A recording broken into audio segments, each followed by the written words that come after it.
it and wine. Put it on me, boy, come on, put it on. Put it on me, hold my body from the till dawn. Put it on me, boy, come on, put it on. Put it on me, I like how you turn me on. Boy, come on, put it on me. Just come on, put it on.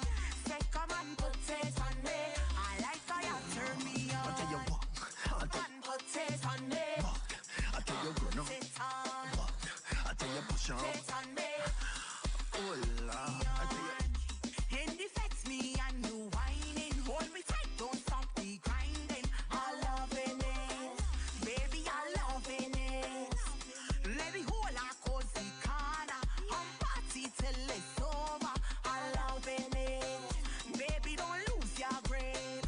Just me and you, I left in home the crew. Me and my boo, pop over belongs to me and you. Oh boy, just come on, put it on me. Boy, come on, put it on. Say, come on, put it on me. Hold my body from the till dawn. I tell you what, I tell you push on it and then walk. I tell you run on it, I tell you what. I tell you push on it, I tell you. Oh Lord, I tell you, oh girl, want you to whine and then you cool, oh girl. Want you to unleash the party animal. How you whining a local, whining international. Oh Lord, I tell you what, I tell you push on it and then walk. I tell you run on it, I tell you what. I tell you push on it, I tell you. Oh Lord, I tell you, oh girl, want you to whine and then you cool, oh girl. Oh Lord, I tell you what, I tell you push on it and then walk. I tell you run on it, I tell you what. I tell you push on it, I tell you. Oh Lord, I tell you, oh girl, want you to whine and then you cool, oh girl. Want you to unleash the party animal. How you whining a local, whining international. So leave by example, girl, and then you whine, whine, whine, whine, whine, whine, until you turn and whine, whine, whine, whine, whine, whine. Jiggle it a little bit, whine, whine, whine, whine, whine, whine. Turn it around and whine, whine, whine, whine, whine, whine.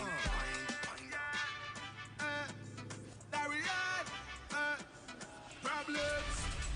This girl causing trouble. If I ever hold you, if I ever get my hands on you, if you know the things that I woulda do, you see you. If I ever hold you, if I ever get my hands on you, if you know the things that I woulda do, you see you. Look at the way how she bubbling, I like that, and the way how she pushing it. Right back to the thing where you have the it, fat, fat.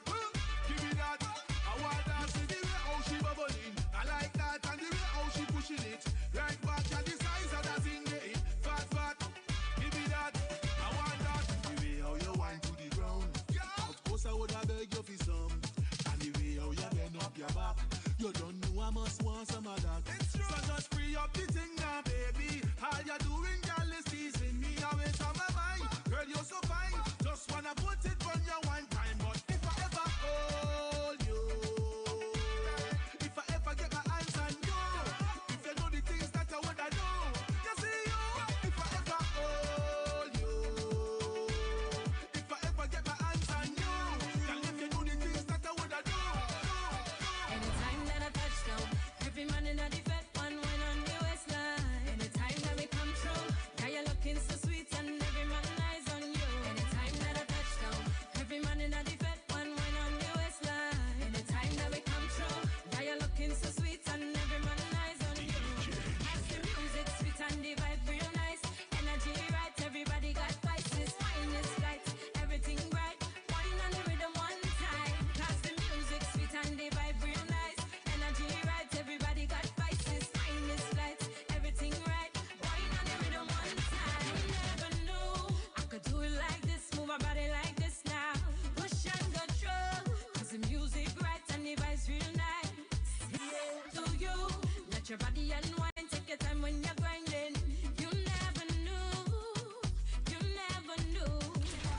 I want it now. Right now, right on the dance floor. Right now, baby, I'm coming home. Right now, I'm in the mood. I want it now. Right now, right on the dance floor. I want it now. Right now, right on the dance floor. Right now, baby, I'm coming home. Show me emotion. Right now, I'm in the mood, and I want it. Set up yourself to the and I want you sinking your back. Hey, spread your give me back. And I come give me. My girl, I coming at you, what a wicked. Giving your action. Push back. When you get the shot, and it hit the spot. Girl, I want you to know. That every time I see the shape of your push, put me in a mood one time. And every time I see you wind up your waist, you make me go break. You move your waist so gracefully, and I love how you twist up your spine. Come give me. I can't wait no longer, baby. Wine for it to waste time. I want it now. Come give me. Right now, right on the dance floor. Come give me. Right now, baby, I'm coming home. Come give me. Right now. Come give me. Right now. Turn around, girl, show me emotion. Come put it on me. Girl, I want get in there. Girl, I want get in there. When you raise, girl, show me emotion. Come put it on me. Girl, I want get in there. Girl, I want get in there.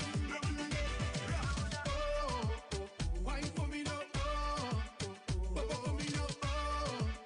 Wine for me, girl. I want you wine for me, baby. Wine for me now. For me now. Wine for me, girl. I want you wine for me, baby. Give me the wine, she go wine all night. If it was a crime, I would do the crime. Tell that thing deny. I love how you wine like that. And start to get slack. Bend over and give me it from the back. I hope you can handle when it get hot. Turn around, girl, show me emotion. Come put it on me. Girl, I want get in there. Girl, I want get in there. When you raise, girl, show me emotion. Come put it on me. Girl, I want get in there.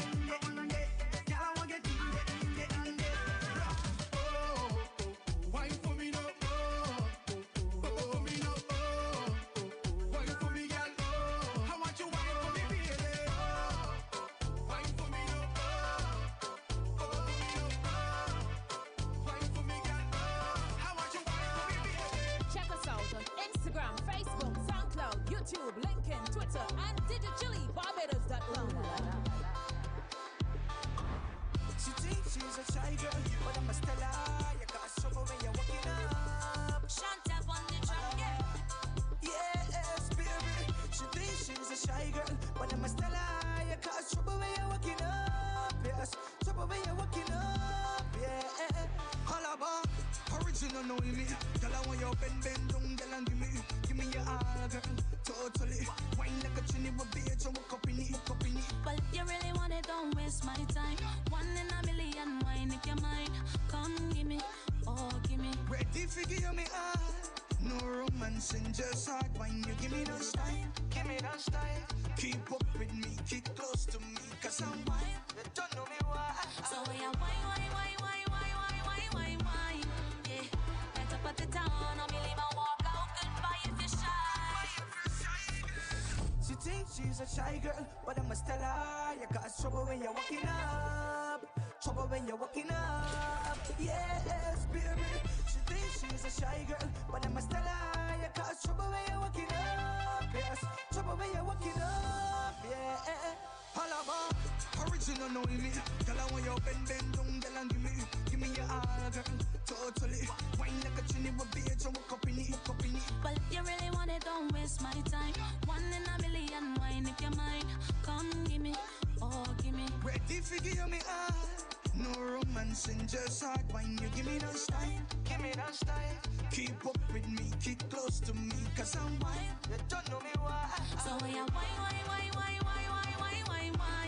Yeah, better put it on, or me leave and walk out. Goodbye if you're shy. Goodbye if you're shy, girl. She thinks she's a shy girl, but I must tell her you got trouble when you're walking up.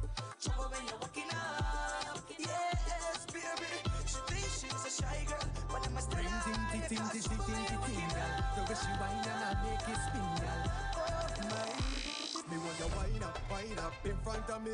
Jiggle your body. Me want you wind up in front of me. Oh my. DJ Chili. She bubble like a soda pop. The way she whining, I'll be loving that. You can really wine, girl. You can really blow my mind, girl. She bubble like a soda pop. The way she whining, I'll be loving that. Whoa. You can really wine, girl. Come step to the front of the line. Me stepping at the dance. Watch the gal out the road. Me wanna give you my number, baby. Call me anytime. Watch me phone bling bling. Look how the gal them a wine. We make your body feel nice. I wanna give you my number, baby. Call me anytime. Watch me phone bling bling. Wind up in front of me. Jiggle your body. Me want you wind up. Way out here. Them don't know the style, them don't know the tick. None of them are smart, them don't know the tick. What takes one man, Squidward and the trick. You will be out with it. 6 bars, like I'm in a afraid for that kid. Light up in place like a fire rocket. Anybody 6 them dead, we have it. They don't let me go. Oh la la la, that'll be fun. Let real money, give me friend them some. Oh la la la la, they don't let me go. Oh la la la, that'll be fun.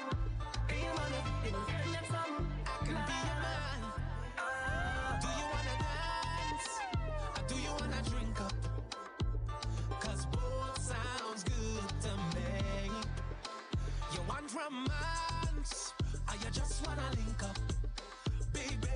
Oh, sounds good to me. All I want to do, yeah, is put your body in motion. All I want you to, yeah, is sip some of this potion and move from front to back, from left to right, no darling. I wanna give you this jam. We going straight till the morning.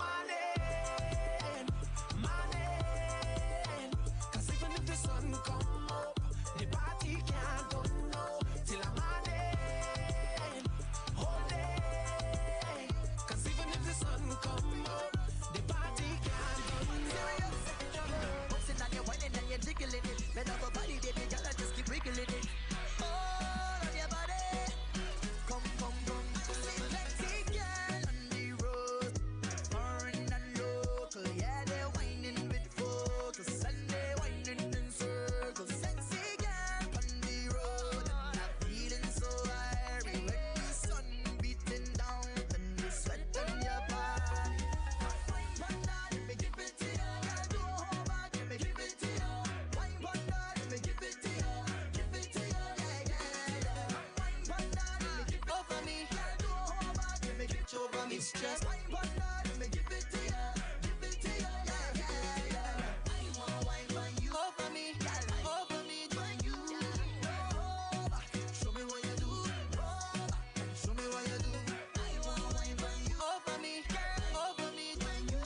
Stress, yeah, but I on the journey. When you pray, me I die early. Remember to give thanks, yeah. While you are wine and you drink, keep me safe, oh, Thank you for watching, some bad vibes, I get a hold of me. Drinks in me brain, I take control of me. Watch over me. Some on a good heart, watch over me. Tempted, girl, I do the most for me. Went out to Anna, see she love me. Watch over me. Me, I gonna drink and party tonight. Me not gonna leave till me head get tight. Me been stressed all week and me lose no sleep. I'ma do dumb shit for me like. Man, if it blow, so me have to get lit. Once me touch the road, yo, me have to get light. I woke up this morning, don't know how I get in. Guess you guide me through the night. Thank you for watching over me. Some bad vibes, I get a hold of me. Drinks in me brain, I take control of me. Watch over me. Some on a good heart. Light to you, me. Tempted. Tatiana say she love me, watch over me. Because you're nice and you're pretty dumb. You're so sweet and sexy now. That's why I want to spend me whole time right now with you. Well, alright, baby, I won't lie to you. Make me feel I will cry for you. Anything I will try for you. I will die for you. Because you're nice and you're pretty dumb. You're so sweet and sexy now. That's why I want to spend me whole time right now with you. Well, alright, baby, you got the flavor that me want. Come, let me hold you and love you all. You give me goosebumps for my body. Just one touch, I feel good. You turn me on. Like socket, I go fit between your thighs. Latino line, and I take you for a ride. Know me got butterflies in the belly. When you turn me and attack me from behind. Wine on it, wine on it, wine on it. Latino line, I just I roll like running. wine on it, wine on it, wine on it. Latino line, and you take your time on it. Wine on it, wine on it, wine on it. Latino line, And it's like the Titanic. wine on it, wine on it, wine on it. Latino line, girl, I know you want me, and I want you. So put it on me, and let me put it on you. We gon' take back our vibe and turn on the lights and do anything we want to. Girl, I know you want me, and I want you. So put it on me, and let me put it on you. We gon' take back our vibe and turn on the lights and do anything we want to. Yeah, yeah. Baby, you wine on the things are nice. Girlfriend, you outdo yourself tonight. And every time I whine for your body, you left me with naughtiness on my mind. Sweet girl, I wine hold you in me paw and fling a wine on your bumper jaw. Now me got butterflies in my belly, cause you know exactly what we want. No, no, no. Latino line. No, no, no, no, no. Yeah, yeah, yeah, yeah, yeah. No, no, no. Latino line. No, no, no, no, no. Yeah, yeah, yeah, yeah, yeah. No, no, no. Latino line. No, no, no, no. Yeah, yeah, yeah, yeah, yeah. No, no, no. Latino line. No, no, no, no. Yeah, yeah, yeah, yeah, yeah. No, no, no. Yeah, yeah, yeah, yeah, yeah, yeah. No, no, no. Latino line. No, no, no, no. Yeah, yeah, yeah, yeah, yeah. No, no, no. Yeah, yeah, yeah, yeah, yeah, yeah. Me want your bubble for me, baby. Give it to me, baby. Me don't want your whole bar. Body full of melanin, pretty little dark skin. Girl, me want you know that. I got my eyes on you. See your papa got to check them ties on you. You wine good. I love you. I love you. You are like a talking thing and a feel me, girl. Action start when you see me, girl. Run up your waist and your mini skirt. Rihanna, I idol, so you give me work. Me want you turn back, we ain't no man. Feel up the body, Bubble for me, baby. Red alert. Your body good, God. feel up the body. Surely I gotta make your mind. Your body better than gold, better than gold. Pretty no need no vehicle. And your wine is sweeter than sweet. Feel up the body, Body boss no need to compete. Your body better than gold. feel up the body. Pretty no need no vehicle. Feel up the body, Sweeter than sweet. feel up the body. Body boss no need to compete. Bubble and waist for me, baby. Your body and a lazy can't stop no. Oh no. When your waist in a circle, slow like turtle. Slow mo. I got my eyes on you. Body so good, can't tell lies on you. You wine good. I love you. I love you. Feel up the body when me whiny, whiny bun you. Touch me up when me whiny, whiny bun you. Squeeze me up when me whiny, whiny bun you. Now watch how this rude gal move. This gal is a rude gal. Feel up the body, mash up the place when me feel up me body. Rotate the waist and I feel up me body. This gal take way gal. Feel up me body when me whiny, whiny bun you. Touch me up when me whiny, whiny bun you. Squeeze me up when me whiny, whiny bun you. Now watch how this rude gal move. This gal is a rude gal, rude gal. Mash up the place with me tight pants. Rotate the waist in a slow motion. This gal take way gal man. This gal is a rude gal, rude gal. Mash up the place with me tight pants. Rotate the waist in a slow motion. Now everybody want this gal. They say me short and me feisty, but every man them a like me, because me know how fi walk inside of the party. I see enough gal bubbling, but not a lot of man trouble them. They want a lady in the streets, but a freak in the sheets. This gal done styling. This gal is a rude gal, rude gal. Mash up the place with me tight pants. Rotate the waist in a slow motion. This gal take way gal man. This gal is a rude gal, rude gal. Mash up the place with me tight pants. Rotate the waist in a slow motion. Now everybody want this gal. Now watch me take it and me tuck it and me take it and me tuck it right there, right there, right there, right there. Watch me walk and go down this gal anthem right there, right there, right there, right there. I see enough gal bubbling, but not a lot of man trouble them. They want a lady in the streets, but a a freak in the sheet. This gal done styling. This gal is a road gal, road gal. Mash up the place with me tight pants. Rotate me waist in a slow motion. This gal take way gal man. This gal is a road gal, road gal. Mash up the place with me tight pants. Rotate me waist in a slow motion. Now everybody want this gal.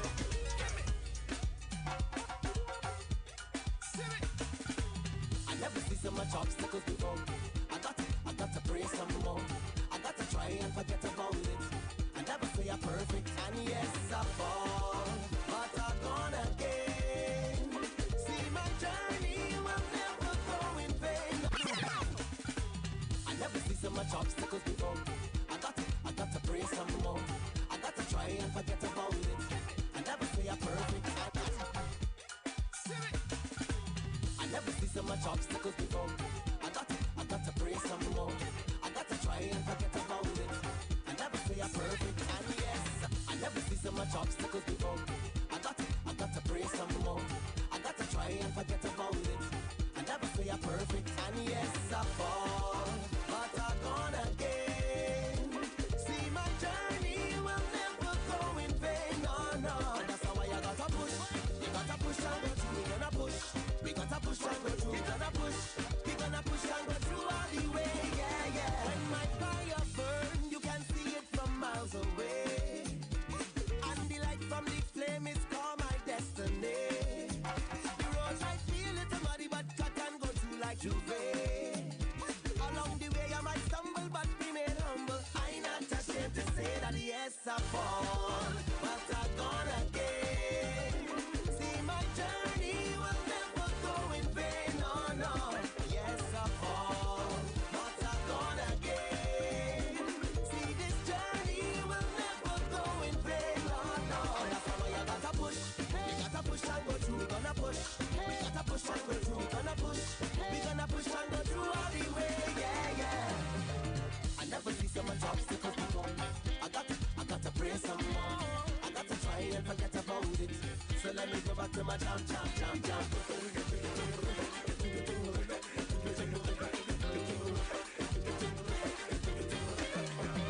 My greatest concern is to not live in misery. So it's best I jam, cause we have a chemistry. I'm doing this long time. That's my remedy for peace of mind.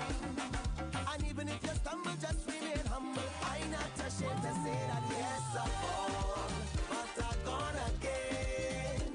See my journey will never go in vain, no. Yes I fall, but I'm gonna again. See this journey will never go in vain, no. You keep accusing me of places I never, ever. You keep accusing me of places I never been. When it was at work, you were at home, and I don't know what you did. You keep accusing me of places I never been. When it was at work, you were at home, and I don't know what you did. She say you keep confusing me. Things change, read the eulogy. She was nothing but true to me. I will flip out usually, cause she don't understand what the flirty thing do to me. The scrutiny, people changing who they used to be. I thought love remained the same, different news to me. To show you that I'm a better man, type in a picture. My girl, stop call up for me, and not time for your ego. We do your work, we maintain and feed you. But still you call every minute is a crawl. If I was a weak man, me would have jumped China wall. You not ease up, you can be serious. A good thing me not get back me visa. But even if the truth of it is, me still don't believe I can leave you. You keep accusing me of places I never been. When it was at work, you were at home, and I don't know what you did. You keep accusing me of places I never been. When it was at work, you were at home, and I don't know what you did. Once again, girl, wine for me. Wine for me, girl.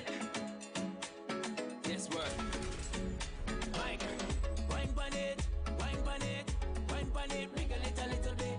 Wine pon it, wine pon it, wine pon it. I love how you work it, girl. Wine pon it, wine pon it, wine pon it, bring a little bit. Wine pon it, wine pon it, wine pon it. I love how you work it, girl. The way you bounce it, like Tracy McGrady, in a stop till you don't get. And the way how she flaunt it, not even Even Victoria can hide this secret. Shake it like an earthquake to tease me like how move the earth to please me. Wiggle, wiggle, wiggle it a little bit. Love the way how you shake it a little bit. Wine on it, wine on it, wine on it, wiggle it a little bit. Wine on it, wine on it, wine on it. All of how you work it, girl. Wine on it, wine on it, wine on it, wiggle it a little bit. Wine on it, wine on it, wine on it. All of how you work it. Check us out on Instagram, Facebook, SoundCloud, YouTube, LinkedIn, Twitter, and digitally.barbados.com.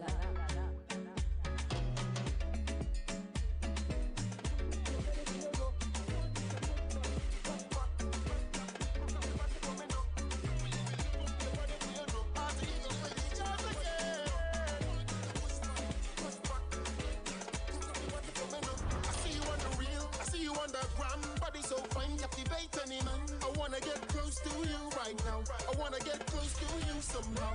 You can be my girl, let me be your man. I wanna make you mine, I'm coming with a plan. I wanna get close to you right now. I wanna get close to you somehow. I like it when you wine pon it and catch pon it and jump on it and bounce pon it and when you bend down low, you bend down low. When you bend down low, I like it when you wine pon it and catch pon it and jump on it and bounce pon it and when you bend down low. You bend down low when you bend down low. So come let me love up your body for you know. Come let me touch up your body for you know. I want you to push back like that. Cock up your body for me know. Come let me love up your body for you know. Come let me touch up your body for you know. I want you to push back like that. Cock up your body for me know. Girl, come close to me. By my side you're supposed to be, yeah. I wanna get close to you right now. I wanna get close to you somehow. Girl, come close to me. Fill up your body with ecstasy, yeah. I wanna get close to you right now. I wanna get close to you somehow. So listen up, my loyalty is to you. 100% is true. My loyalty is to you. So when you're running around, I really want to remember. Another man won't give me number, and another man won't give me pleasure. Because so much money on me DM, the sweetness they want me to give them, and so much money on me DM, want to replace you. Because so much money on me DM, want me to clap on the rhythm, and they want it real back for true. But my loyalty is to you. All the loyal gas can let me jack it up. All the loyal gas can let me clean it up. All the loyal gas can let me back it up. Can let me back it up. Just let me back it up now. All the loyal gas can let me jack it up. All the loyal gas can let me clean it up. All the loyal gas can let me back it up. Can let me back it up. Just let me back it up now. Listen up. Loyalty to the end. I'm loyal like a best friend. I'll be loyal down to the end. And I want you to know anytime that you're feeling weak and you want to step out and cheat, I'll have a new man here in a week. For real? Because so much money on me DM, the sweetness they want me to give them, and so much money on me DM, want to replace you. Because so much money on me DM, want me to clap on the rhythm, and I want it real back for you. But my loyalty is to you. All the loyal gas can let me jack it up. All the loyal gas can let me clean it up. All the loyal gas can let me back it up. Can let me back it up. Just let me back it up now. All the loyal gas can let me jack it up. All the loyal gas can let me clean it up. All the loyal gas can let me back it up. Can let me back it up. Just let me back it up now. Check us out on Instagram, Facebook, SoundCloud, YouTube, LinkedIn, Twitter, and digitally.barbados.com.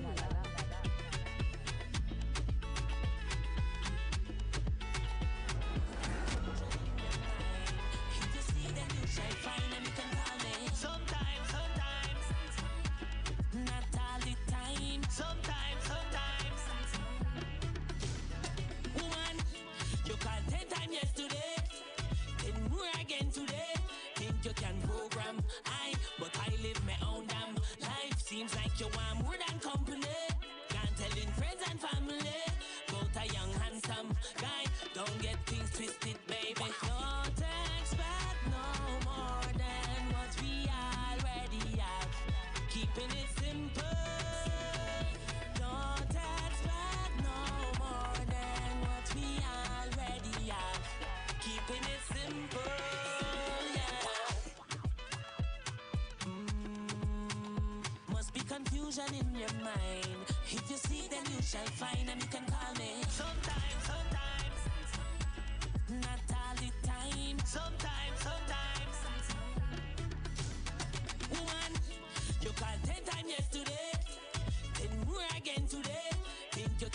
program. But I live my own damn life. Seems like you want more than company.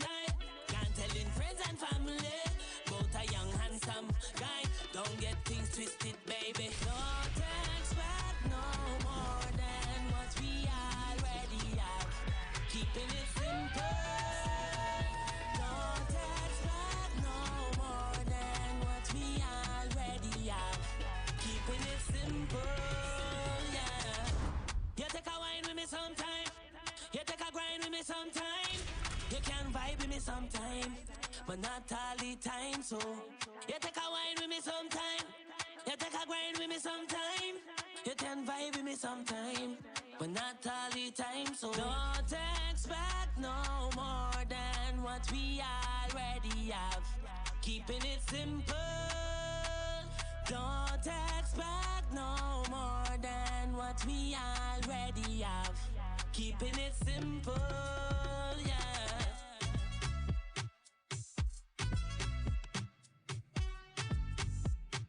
DJ Chili. Sometimes, don't get things twisted, baby. Sometimes,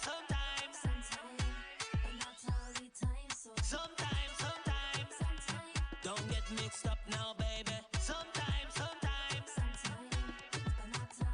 woman, you called 10 times yesterday, 10 more again today. Think you can program, but I live my own damn life. Seems like you want more than company. Can't tell in friends and family about a young handsome guy. Don't get things twisted, baby. Don't expect no more than what we already have. Keeping it simple. Don't expect no more than what we already have. Keeping it simple, yeah. Can you already have a man? But I can be yours sometime. Baby, call me sometime. Not all the time, so. Can you already have a man? But I can be yours. Baby, call me. But not all the time, so. You take a wine with me sometime. You take a grind with me sometime. You can vibe with me sometime, but not all the time, so. You take a wine with me sometime. You take a grind with me sometime.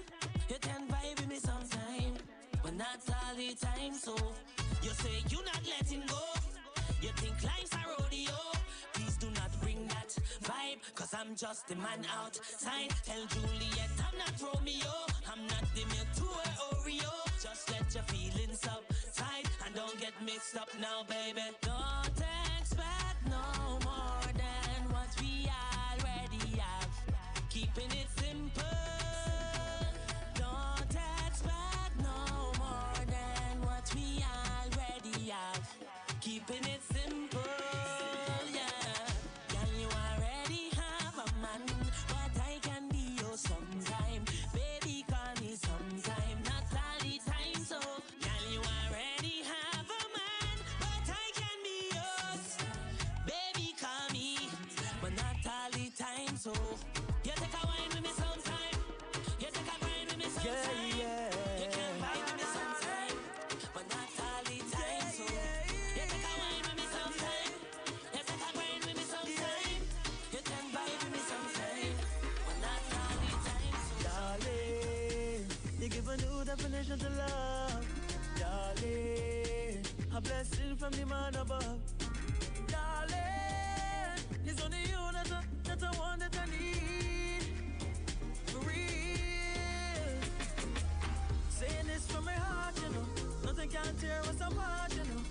Them can say what they want, but your love just keeps me grounded. It's a feeling, can you feel it? Must be dreaming, believe me. Yes, I want you now. Whoa.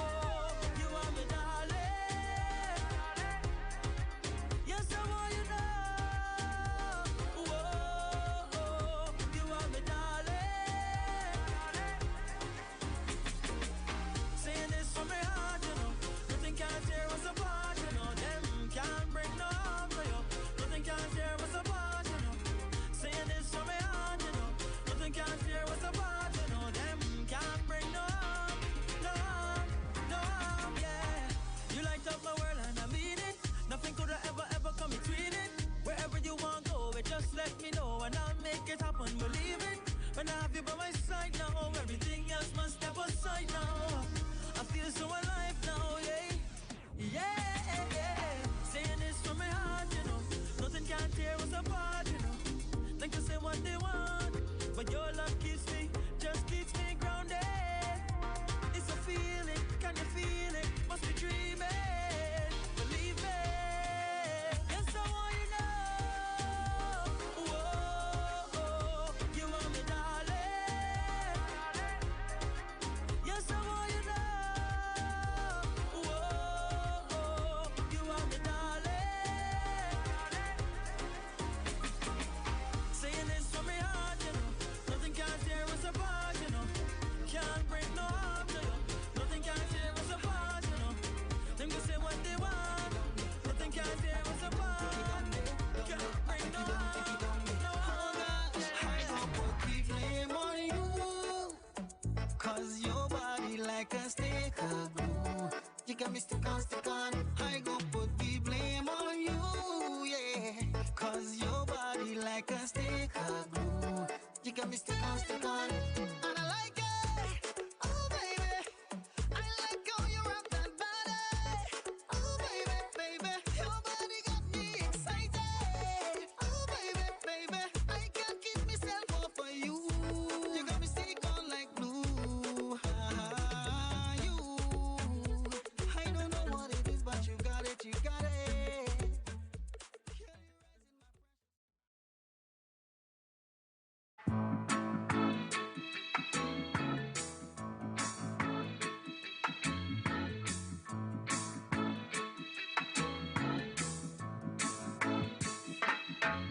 Don't worry about a thing, 'cause every little thing gonna be alright. Singing, don't worry about a thing, 'cause every little thing gonna be alright. Rise up this morning, smile with the rising sun. Three little birds, it's by my doorstep, singing sweet songs of melodies pure and true, saying, this is my message to you. Singing, don't worry about a thing, 'cause every little thing gonna be alright. Saying, don't worry about a thing, 'cause every little thing gonna be alright. Rise up this morning, smile with the rising sun.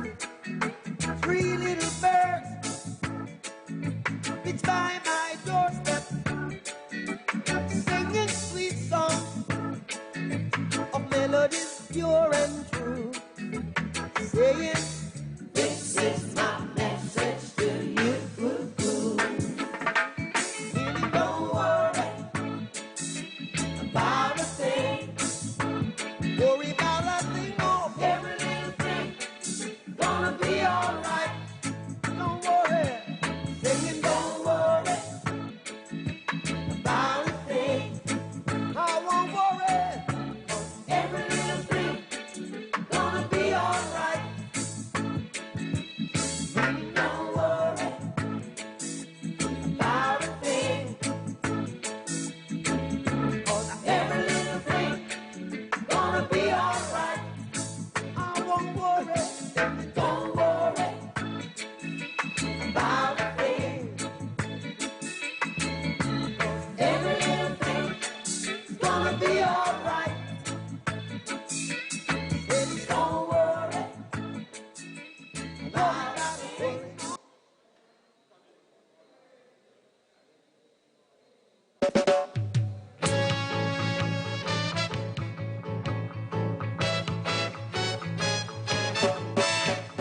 Buffalo soldier, dread like a rasta.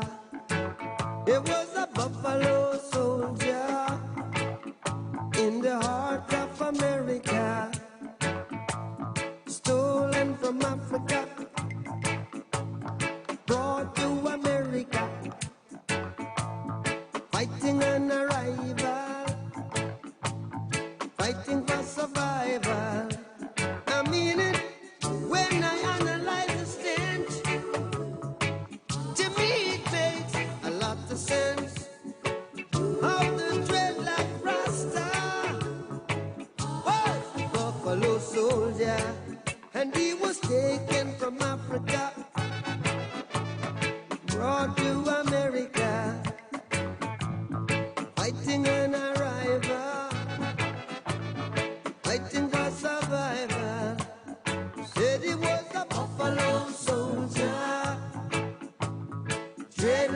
a Rasta, Buffalo soldier in the heart of America.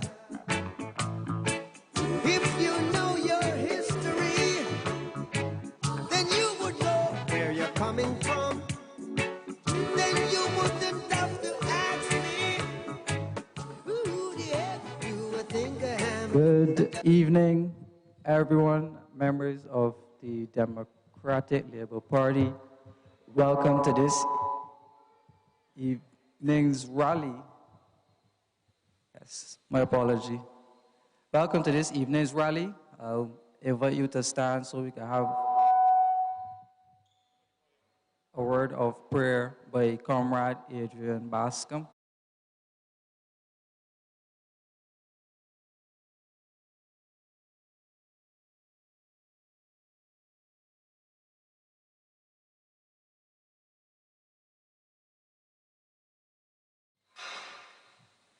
Good evening to all. Bow your heads in prayer. Dear Heavenly Father, we just want to thank you for bringing us here once again to this hallowed ground where our great forefathers once stood. We ask you, Lord, to bless this evening's proceedings. Let your Holy Spirit control everything that will come from the mouths of whom may speak, and let the ears of those who will be hearing be blessed and be edified. I ask you, Lord, to touch those who may be sick and may be ailing, even those that may be suffering from this dreaded disease, COVID-19, here and abroad. Let your blood, Lord God, cover this whole entire auditorium, and let us all remember that no evil formed against us shall prosper.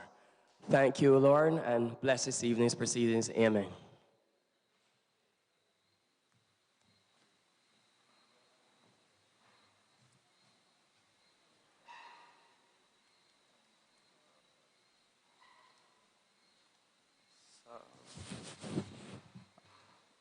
Sorry, but I invite you to stand again for the national anthem.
Thank you very much. You may be seated.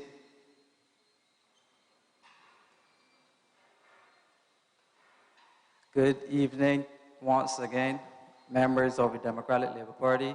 Good evening, viewers online. I just want to say how happy I am that I see your faces this evening. Just want to express gratitude to those online viewers to tune in to this evening.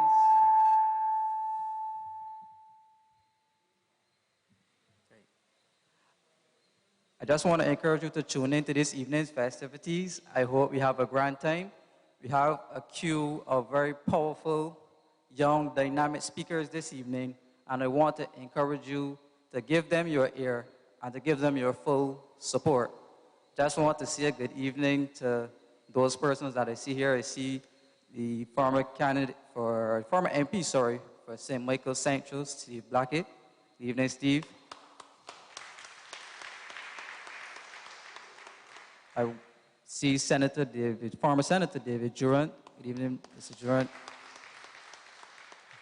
I see current candidate for St. Michael North, Ricardo Harrison. Candidate for St. James Central, Paul Gibson. Candidate for St. Joseph, Randall Rose.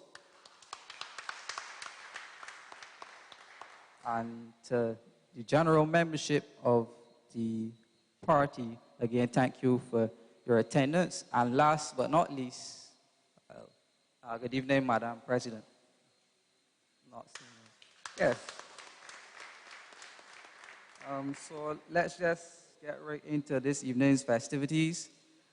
First, I'd like to start by saying that the Democratic Labour Party is a party that traditionally focuses on the well-being of working class Barbadians.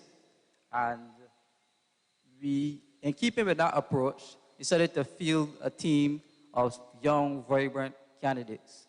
So first and foremost, I'd like to welcome to the stage this evening our candidate for St. Andrew, Mr. Odwin Skeet.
Thank you very much. Good evening, ladies and gentlemen. Protocol being established. I'd like to thank each and everyone for coming out here this evening. And for those of you who are joining us online, a very special good night to you as well. This evening, I'm here to talk to you a little bit as the spokesperson for transport.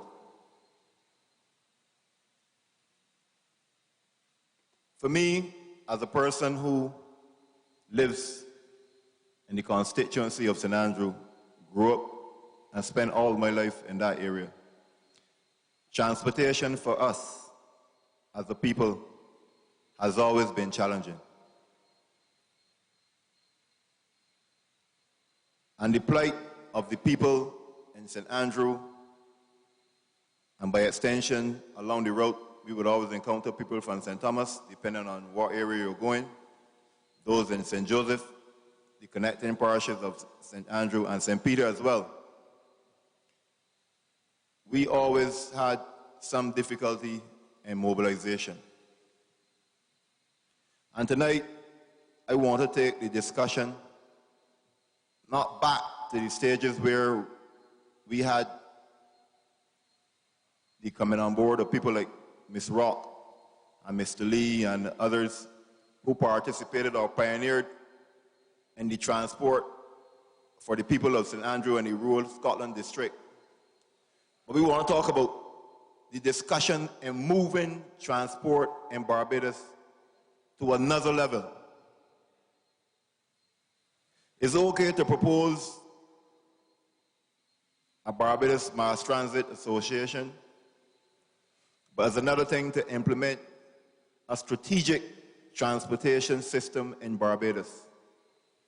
And the time is ripe for us as a country to seriously look at transportation as a vibrant business sector in Barbados. Not only as a modality for people to get from point A to point B, but transportation has to be incorporated in the holistic development of Barbados. As how we see the development of Barbados moving forward beyond the next 10, 15, 20 years. When we look at metropolitan countries, we see how we have London transport, we have the metros, we have significant movement of people. And it's not just for those who we see at the lower end of the scale, because people tend to think that the transport system is for those who can't afford to purchase a vehicle. And that ought not to be the case.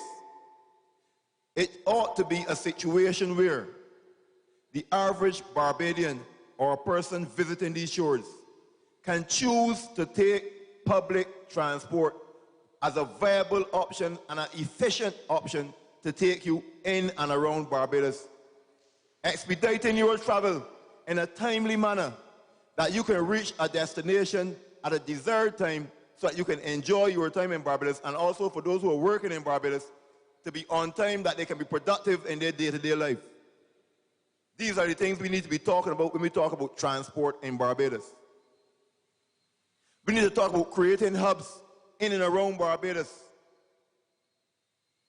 For example, Warrens ought to be the next transportation hub set up in Barbados.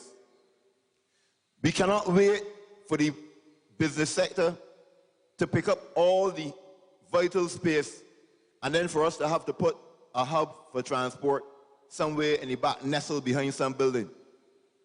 Now is the time to act on transport. And not only in Warrens, one should be set up in Whole Town area. One should be set up in the Six Roads area. One should be set up across Charles Road Bridge in St. George. One should be set up in St. Andrew as well, to move the people in the Scotland district to and fro, to mitigate the challenges that the people face in current day-to-day movement. These are things that are vital for the development of transport and for the development of business in Barbados. And we must not see transport as a poor man's situation.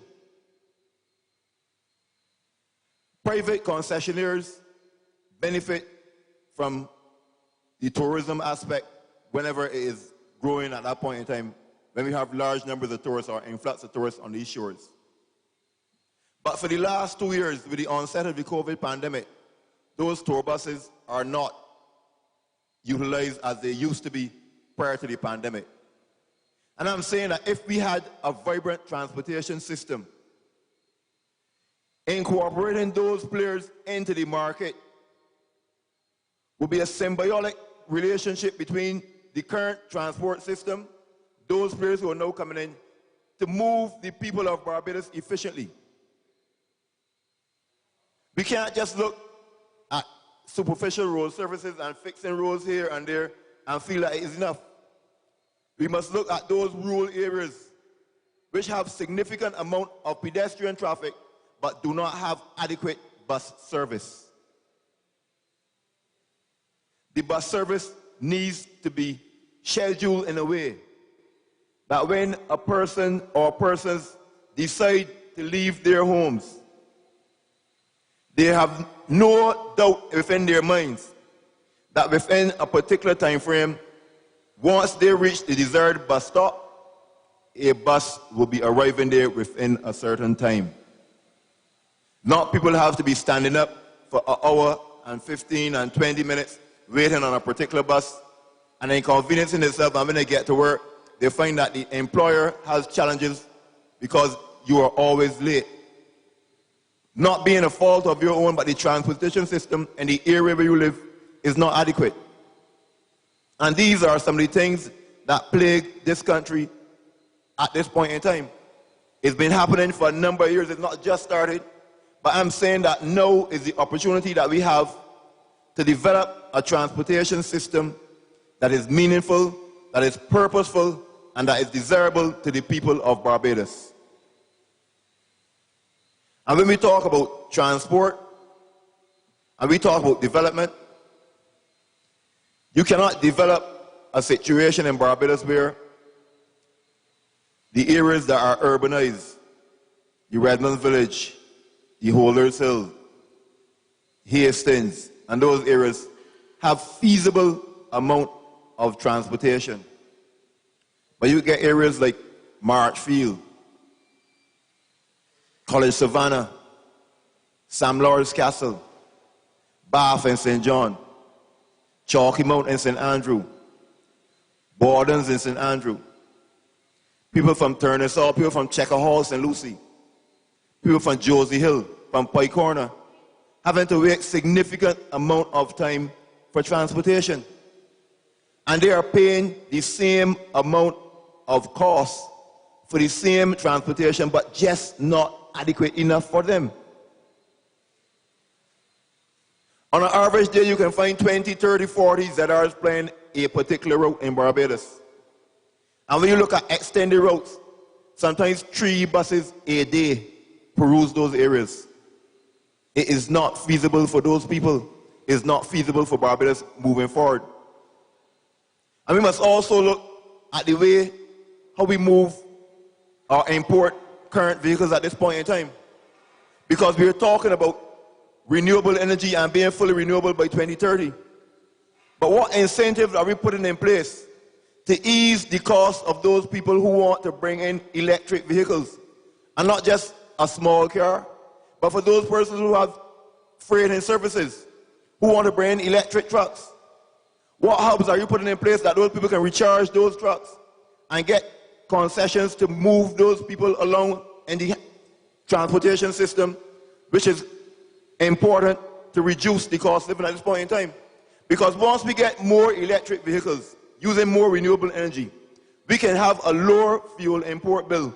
We can then take some of that money that we spend on the fuel import bill and put into agriculture, put into commerce to help lower the cost of living for the people in Barbados. But we have to look at this thing in a futuristic and holistic manner.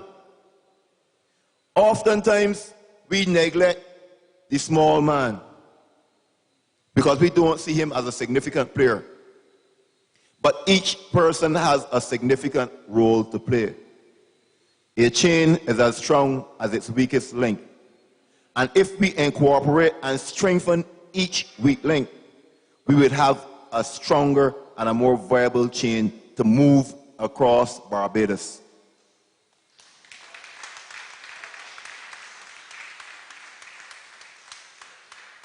Oftentimes when we have significant events like in our Crop Over Festival and so on, we always bring up the idea of park and ride. But the notion should be out there that the average person can say, look,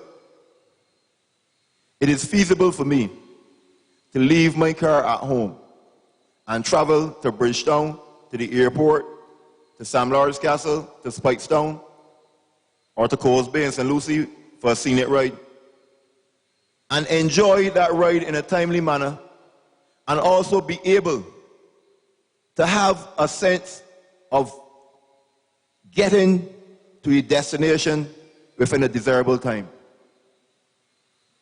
Oftentimes, we sit down and watch, and persons within the bus terminal leave home to get to town for 7 o'clock, 7:30, because the job starts at 8.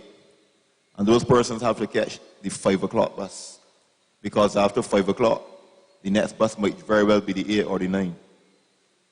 This kind of situation cannot obtain in a modern Barbados. We need to do better for our people.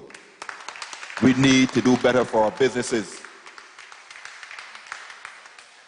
We cannot say that we are a developing country and are developing some sectors and leaving out the others. We got to be holistic in our approach.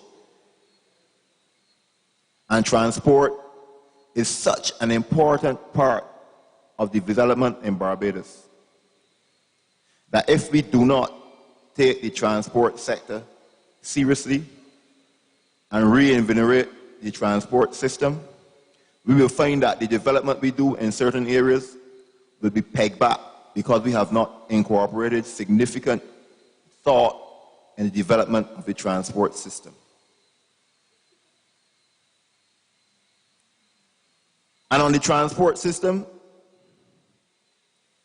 we have to look at bridging the gaps between link roads in Barbados. There's a situation that obtained within the last 6 to 7 months while the Highway 1 project was being undertaken that has posed significant challenges for people along that route. And no longer can we afford to have major traffic on a carriageway when we are diverting people that they have significant blockages and challenges. We have to make more access roads in and out of these major carriageways so as to ease the burden of those who are heavily stuck in traffic when we see the morning rush hour and the peak rush hour in the afternoon. Because the time wasted on the road for people moving is time cut down from productivity in people's workplaces. And the productivity is what is essential to driving the business sector and to drive the Barbados economy forward. And if we cut down on productivity, we cut down on economic growth, and we force our people to face harsher burdens and taxes and penalties because we are not productive enough. It's not that people don't want to work, it's that the systems that are put in place are not enabling them to do as much as they would like to at this point in time. And I say this in respect to the constituency of St. Andrew. There are several challenges burdening the people of St. Andrew at this point in time. And one of the things that saddens me is most recently a major carriageway in St. Andrew has been closed off in an ad hoc manner without sensitization to the people in the area. People having to find out that the major roadway is closed the same day that it has been closed. This kind of behavior cannot obtain in a modern Barbados. And I'm calling on the Ministry of Transport and Works to be more efficient and to have better communication with the people of Barbados when you're going to close roads or when you're going to do these kind of road works. A situation cannot obtain where we're going to close a major bridge on a bus route. You haven't put any preliminary works in place, and then you're going to come to the people and tell them the work is going to start soon. There's nowhere on a calendar that has the date soon. When you're doing these things, you must put thought process in place. I strongly believe, because it was known that the bridge or the bridges are damaged, start the infrastructure in earnest. When you reach the stage where there is no other option but to destroy or demolish the bridge, then you close off the bridge, minimizing the amount of inconvenience time that people would have. But you don't close off the bridge in an ad hoc manner without starting any kind of work and don't have a definitive date on when work will commence. So therefore the object or the production time that you have to spend on the project will be pushed back. So what would have taken 6 months or 8 months might now take a year and a half. And these situations cannot obtain. It's not like St. Andrew is a forgotten place. St. Andrew has important and valuable people who are contributing to the society of Barbados in every way.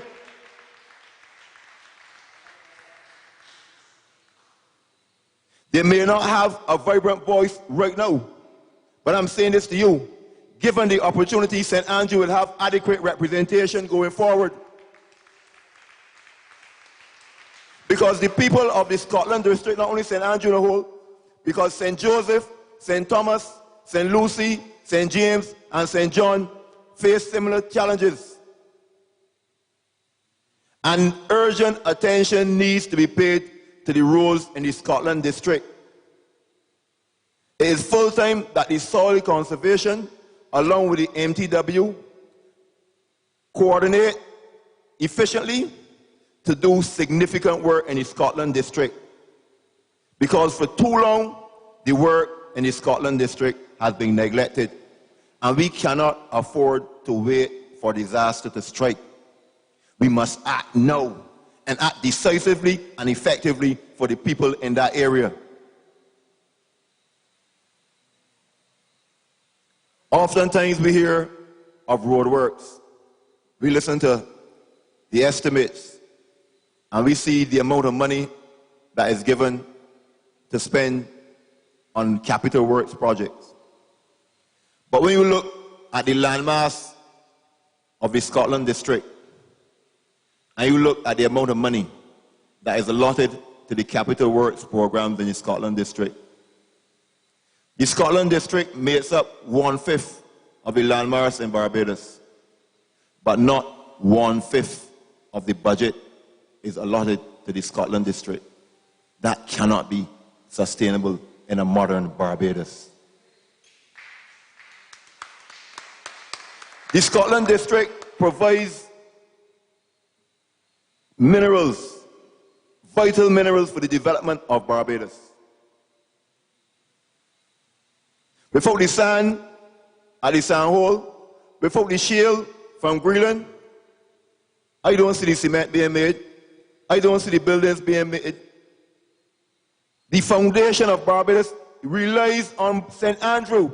And I'm saying to the Minister of Transport and Works, St. Andrew should get a foundation and a fair share of the budget. And not only St. Andrew, but the Scotland district on a whole. Too long a situation has been happening where the people in the Scotland district have been neglected. We often hear about the land slippage at Whitehill, but it's not only Whitehill. We just recently had the reopening of a road in Darthole. And speaking of Darthole, Darthole Road was closed off for a number of years. And to me, it would have made sense, while the particular area that had the land slippage was being remedied, a careful and a caring and a thought-provoking person would have looked at the entire road network along that area and fixed the roadways so that when the bridge is reopened, you would have an efficient roadway to travel. You have a situation where, God forbid, in short order, if the heavy transport vehicles that go across the bridge at Seniors continue and we get significant rainfall, that area is going to be closed off again. And the redirection of the transport board bus on the Shorey Village route through Darthole will be a significant challenge because that road will no longer be usable. And I'm saying to the Minister of Transport and Works and the people at the Ministry of Transport and Works that when we have roadways that are closed, like right now, the roadway at King Garden is closed off. This Gabian works being done at Bottom Tripath Friendship.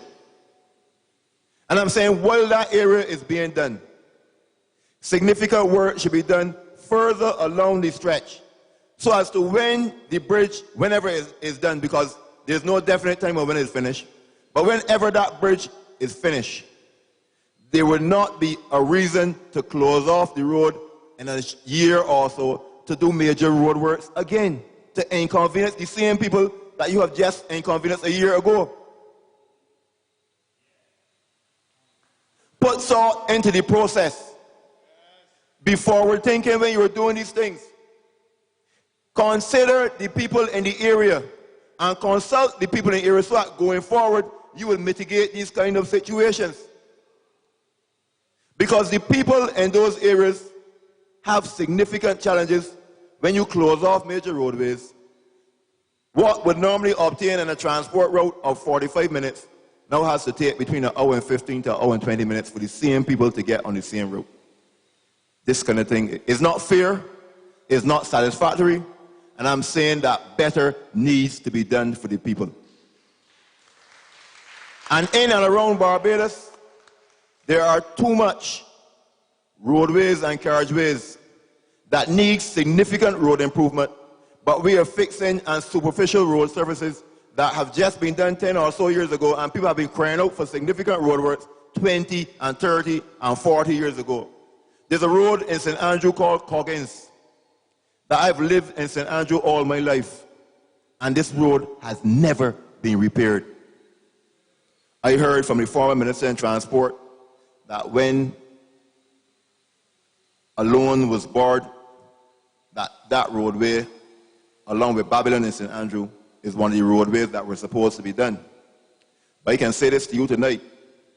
The only thing that has been done in that area is a little willy-nilly patchwork and a little debushing this week. But the people of St. Andrew and those in Chalkmouth need a roadway before we have a situation that is tantamount of a catastrophe, and the people will have a significant burden to bear because they have not acted in time. Thank you all for coming out tonight. God bless you. Enjoy the rest of the speakers tonight, and enjoy the totality of this 66th annual conference. Democratic Labour Party now, Democratic Labour Party in the future. God bless you all. But after he made man, something went wrong. Told you.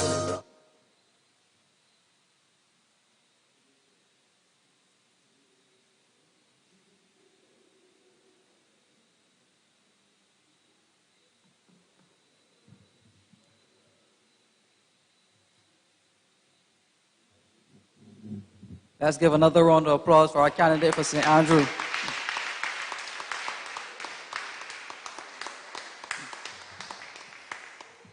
You heard Aldwin speaking to transport issues and how a vital transport sector is essential to economic growth and enfranchisement. I apologize for not saying my name to start. My name is Kimar Stewart. I am your former General Secretary and President of the Young Democrats. And the Democratic Labour Party, much like you, is my party. And we...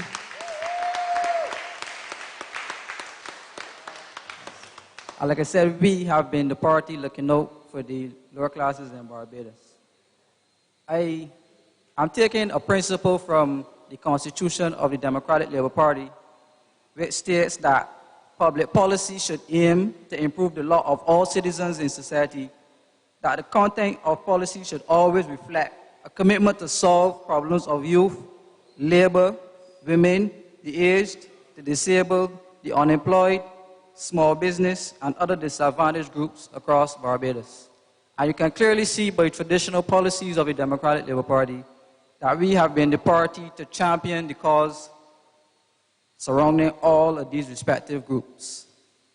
Coming up next, we have our spokesperson on labor. He is the candidate for St. Michael Central, and his name is Corey Cox, Mr. Fantastic. So welcome, Corey, to the stage.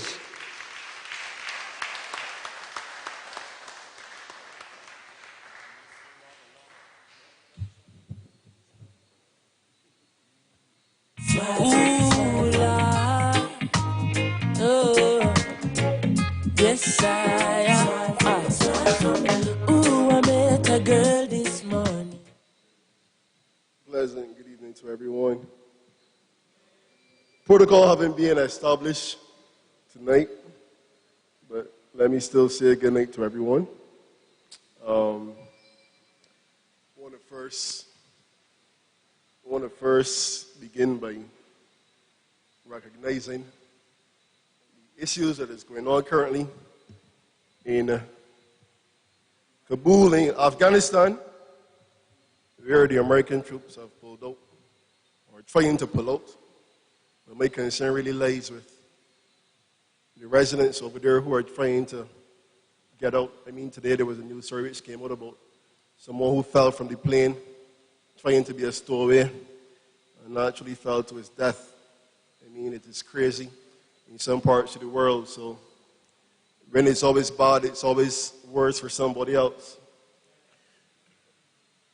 Ladies and gentlemen, tonight, let me begin by saying, or asking you guys a question, As a spokesperson on labor and social relations over the last few months, I begin by asking you a rhetorical question, of course. If workers in this country today any better off than they were 3 years ago? I can't hear you. Are workers in this country any better off today than they were 3 years ago?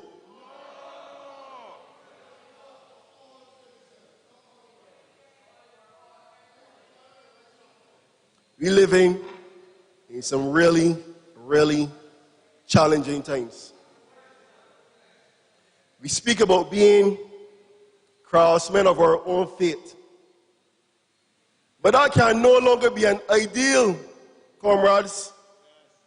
It has to become a reality.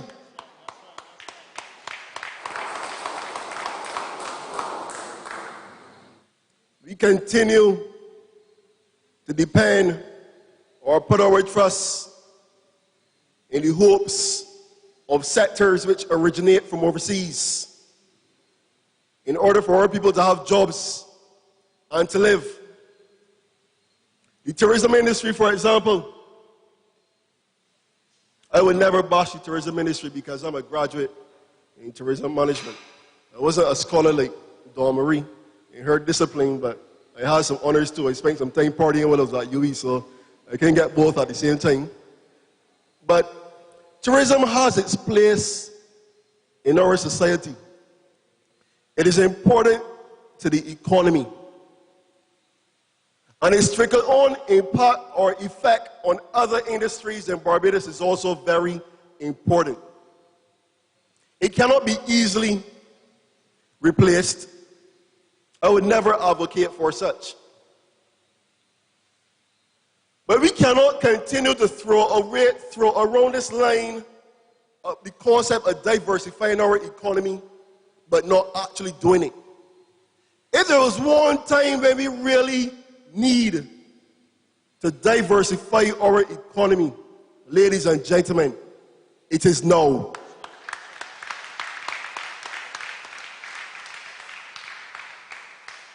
You hear the Central Bank governor saying we don't expect real significant growth until tourism resumes. You hear the Minister of Tourism, she doesn't expect flights to be coming in with big loads until tourism really resumes.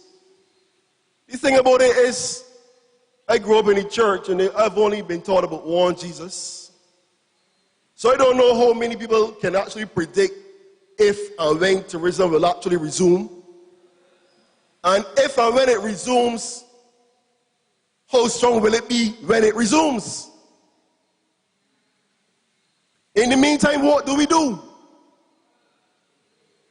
We've had the Spanish flu going on for 3 years?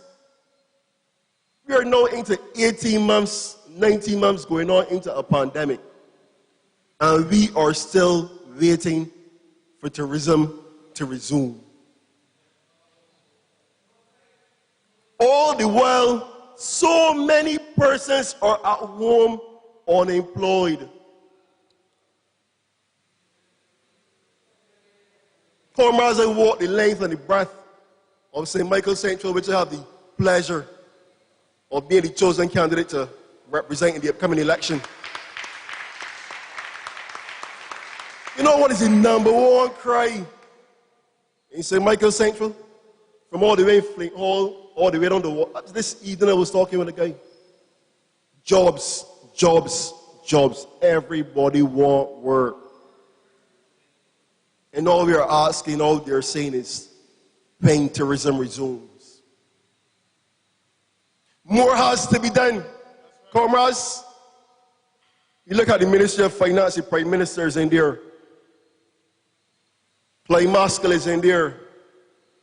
My former class teacher, Dr. Kevin Grittich, is in there. Honorable Marshall Cattle is in there. The Honorable Ryan Strong is in there, Financial and Economic Affairs. There's a consultant guy from Jamaica, I can't remember his name now. There are actually so many of them that I cannot remember all their names.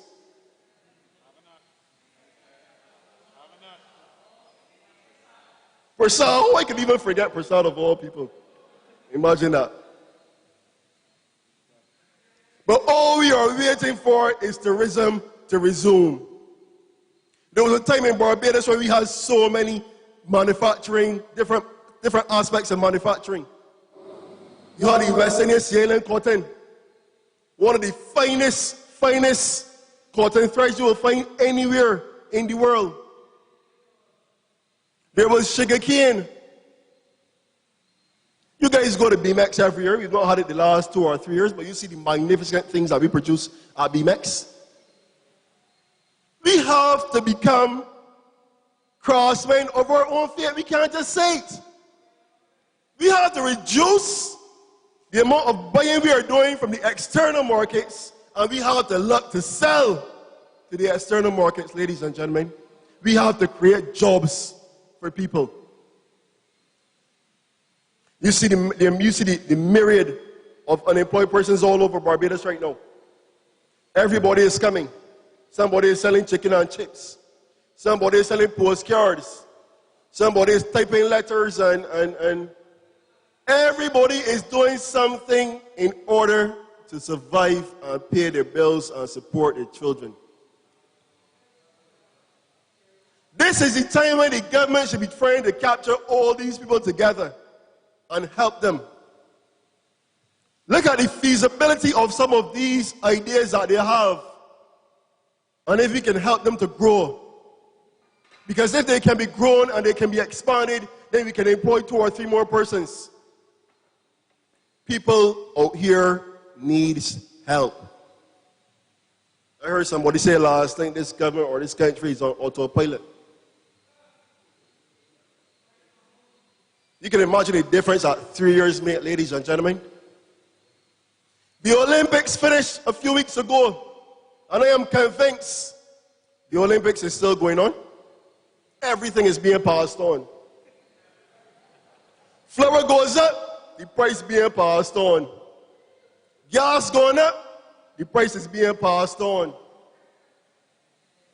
Transport board needs money, bus fare goes up, that has to pass on. Poultry is about to go up, that has to pass on. Supermarket prices going up.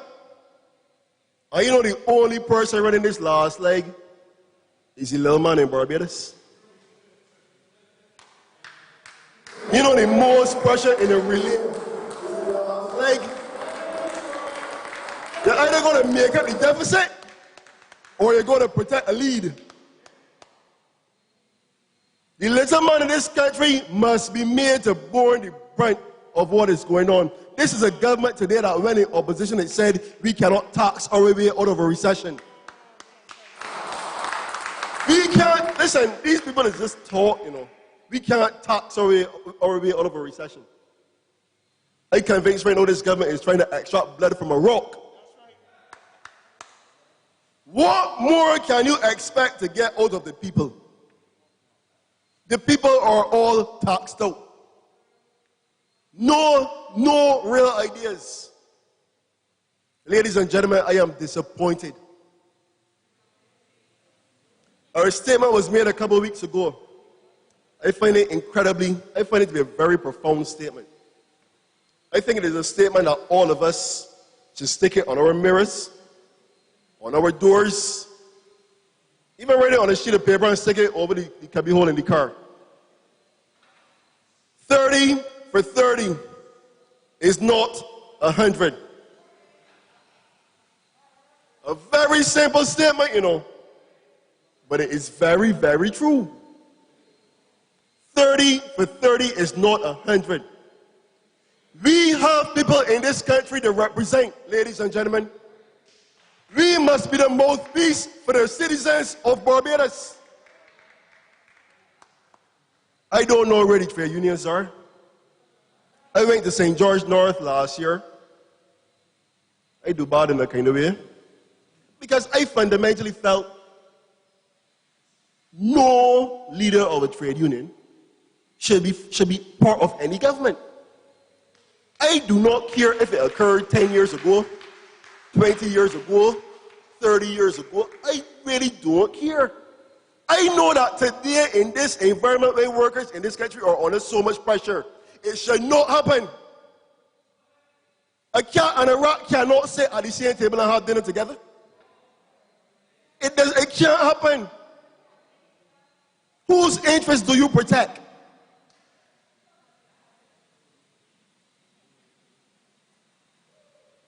I don't know the last day I heard the leader of the Barbados Workers Union. It's serious. I really don't know. The government said about 6 months ago, now they raised the minimum wage in Barbados.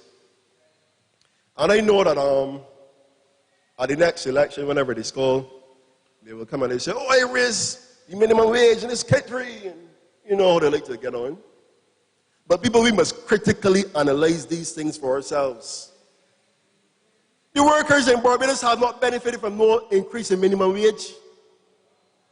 Because while the minimum wage is sold as a benefit to them, the business side sees it as an operating cost to them. I am sure my Comrade Ryan Waters can elaborate on that when he comes.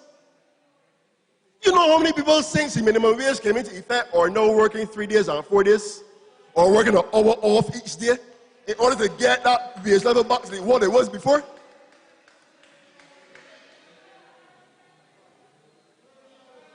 Who are speaking on behalf of these workers, ladies and gentlemen?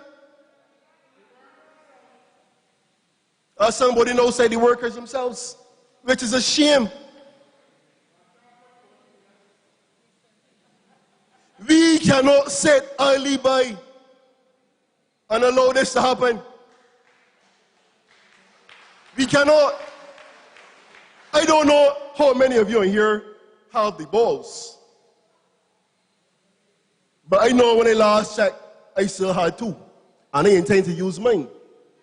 I will be not a political apologist for anybody.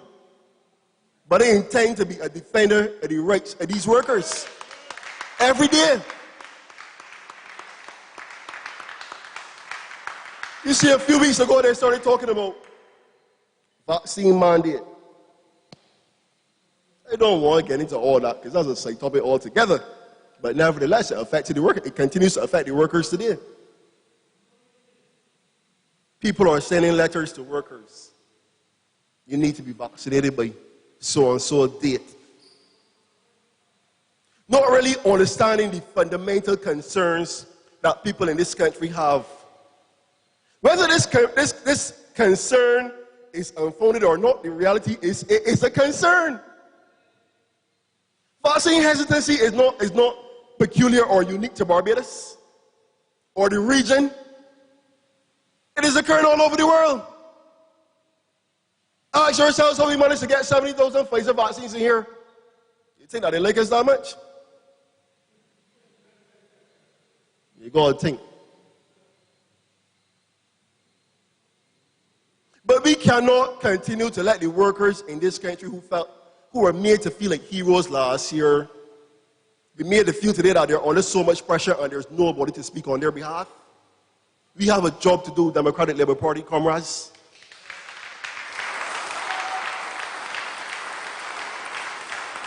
People want to hear from us. I want tonight to be one of the last times I speak to these 4 walls. Because we got to get outside. We got to mix with the people. You go there, you canvass, and people are so glad to see you.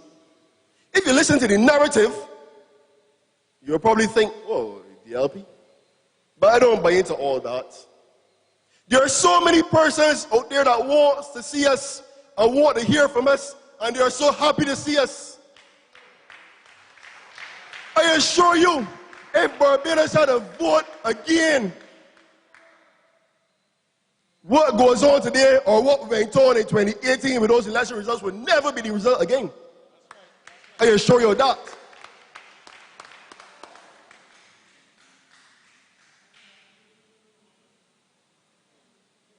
We had Hurricane Elsa. About a month, 2 months ago now. Everybody is saying we need to build better homes. We need to build stronger homes. We need to build more resilient homes. We became independent in 1966, ladies and gentlemen. Thanks to our founding father, our Barrow, who took that final baton and fought on our behalf. Of course, we would love to be further on as far as economic growth and civil development is concerned, civic development is concerned. But the reality is we are where we are. The reasons why a lot of homes in this country are vulnerable is because the people simply can't do any better. We continue to come in and we say we're going to do this for the ordinary man and we're going to do that for the ordinary man. You see this full air talk? The electorate is tired of it. If you're going to come and be prepared to work and work hard on behalf of the citizens of this country. Minister Housing going down to Deanstone, I think it was, when they had the land fair. Massive, massive subscription, oversubscription. Everybody want a piece of that land. It's Deanstone, right? It's Deanstone? You make sure you're correct. Huh? Right, and it was all sold out. My man came back in about 2 or 3 weeks and said, the persons didn't qualify for the land loans. So they have to recategorize it and sell it as homes. By me, seriously speaking. But if the people can't afford the land, like, if I sell you land, you can't afford it, and they go and build a house on it, and they come back to you can be able to buy it. Well, you're not better off. If you can't buy the land, you can't buy the house and land. So what they're really saying is that these people cannot afford the land, so we are now going to move on and sell it to somebody who can. But in the meantime, what do we do with these people here? How do we really define the lower class people in this country as the term that they like to use? I really don't know what it is. But how do we define that? Can you remember how many time is that? Like, now you know what stop it's like I'm here to touch on tonight. Jeez, brothers. Sincerely speaking, we have a category of workers in this country. Gas station staff, supermarket workers, canteen workers, store clerks. They have some middle class people that cannot even afford to qualify for a bank loan. You think these people can? But what are we doing for them?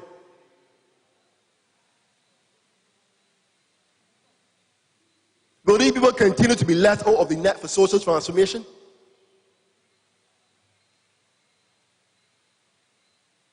We have to do more for the people of this country, especially in a time like this. We have to build our industries. We need to move into agricultural processing. You gave workers work for 6 weeks the other day or 4 weeks. But that money going on, you know, because we ain't working for a long time and your light bill back up, your water bill back up, all kind of things, you ain't got that money no more and the work finished. So what's the next move? We need a sustainable development plan for the workers in this country today. We can't wait for tourism to come back.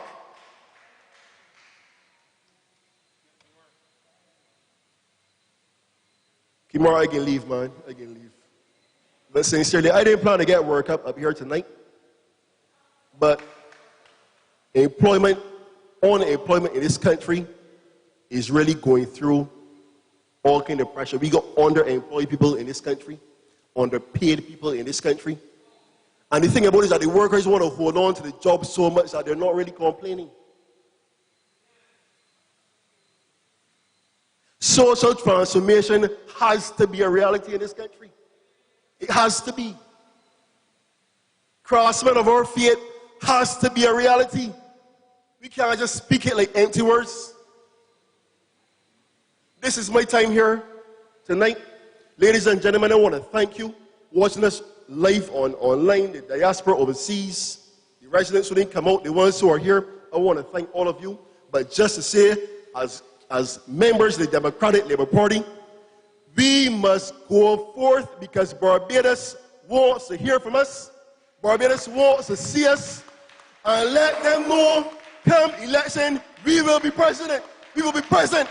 Because 30 for 30 is not 100. I thank all of you.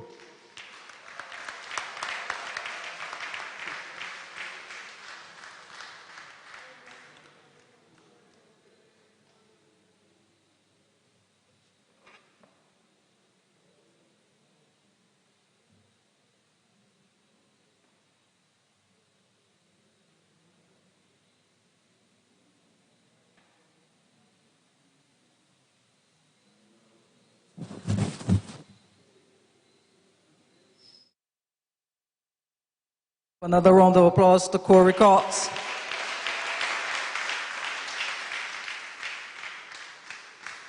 You've heard Corey speak on many issues, many bread and butter issues of which the current government refuses to address. The high cost of living, especially the cost of gas that's almost at $4.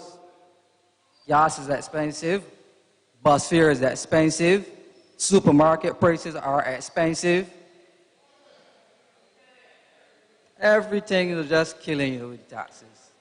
But that is why the Democratic Labour Party will emerge with a sustainable plan aimed at the development of all Barbadians and not the select few. And when I mean select few, I mean those who can benefit from tax write-offs.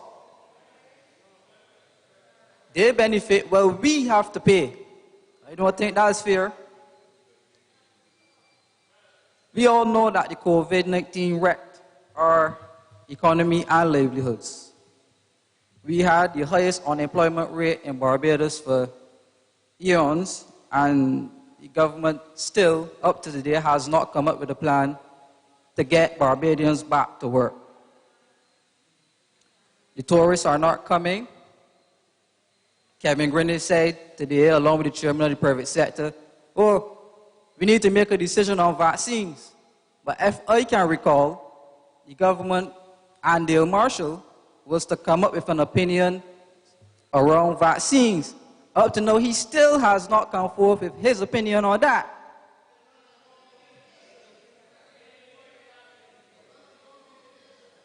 However, when Madam President comes, I'm sure that she will take him for good tap.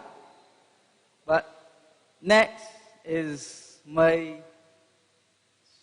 of my favorite candidates on the Democratic Labour Party. She is going to make good sport at Dwight Sunderland in St. George South.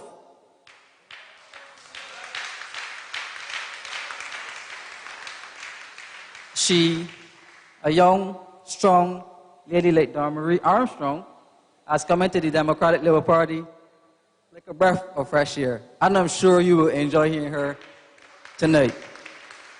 So, without further ado, Dawn Marie Armstrong, I would love to welcome you to the platform of the Democratic Labour Party so you can make us feel proud. Welcome, Dawn Marie.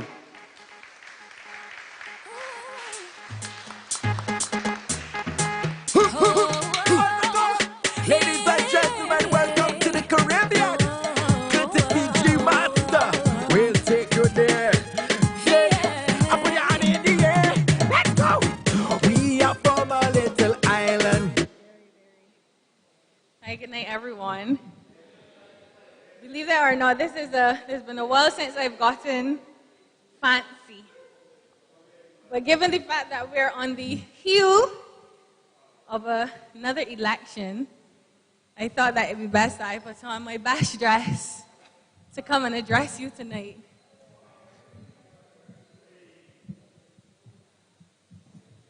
So as my comrade would have said, I not only stand before you as the candidate for St. George South, but I stand before you humbly as an average citizen in this lovely country that we call Barbados.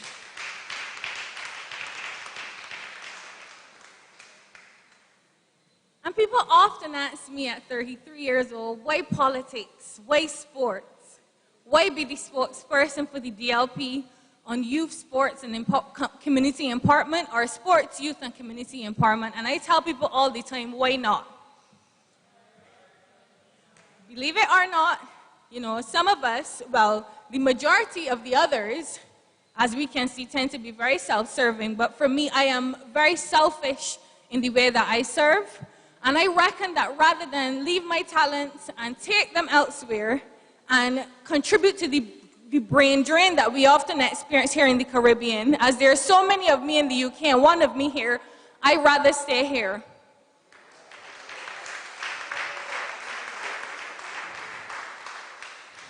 Too many of our young people have lost faith in this country.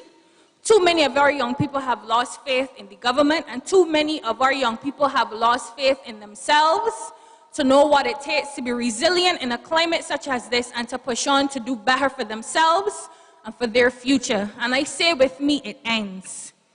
I plan to raise up a generation of young people that can see me as an example and as the epitome of what success can be in a time like this. Being a small town girl from Bashal, I never thought that the day would come that I would be standing on such an esteemed platform speaking to you.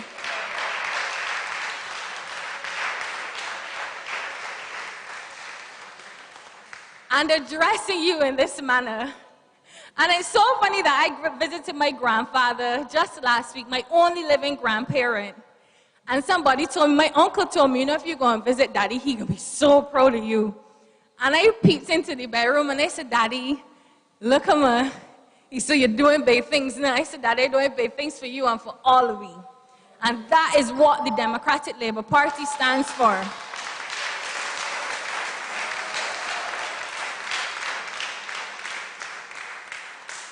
And as I stand before you, my heart is so full. I am just filled with passion. I am filled with pride. I am filled with the urge and the eagerness to do my family proud. And most importantly, I stand here ready and willing to serve each and every one of you when the time comes.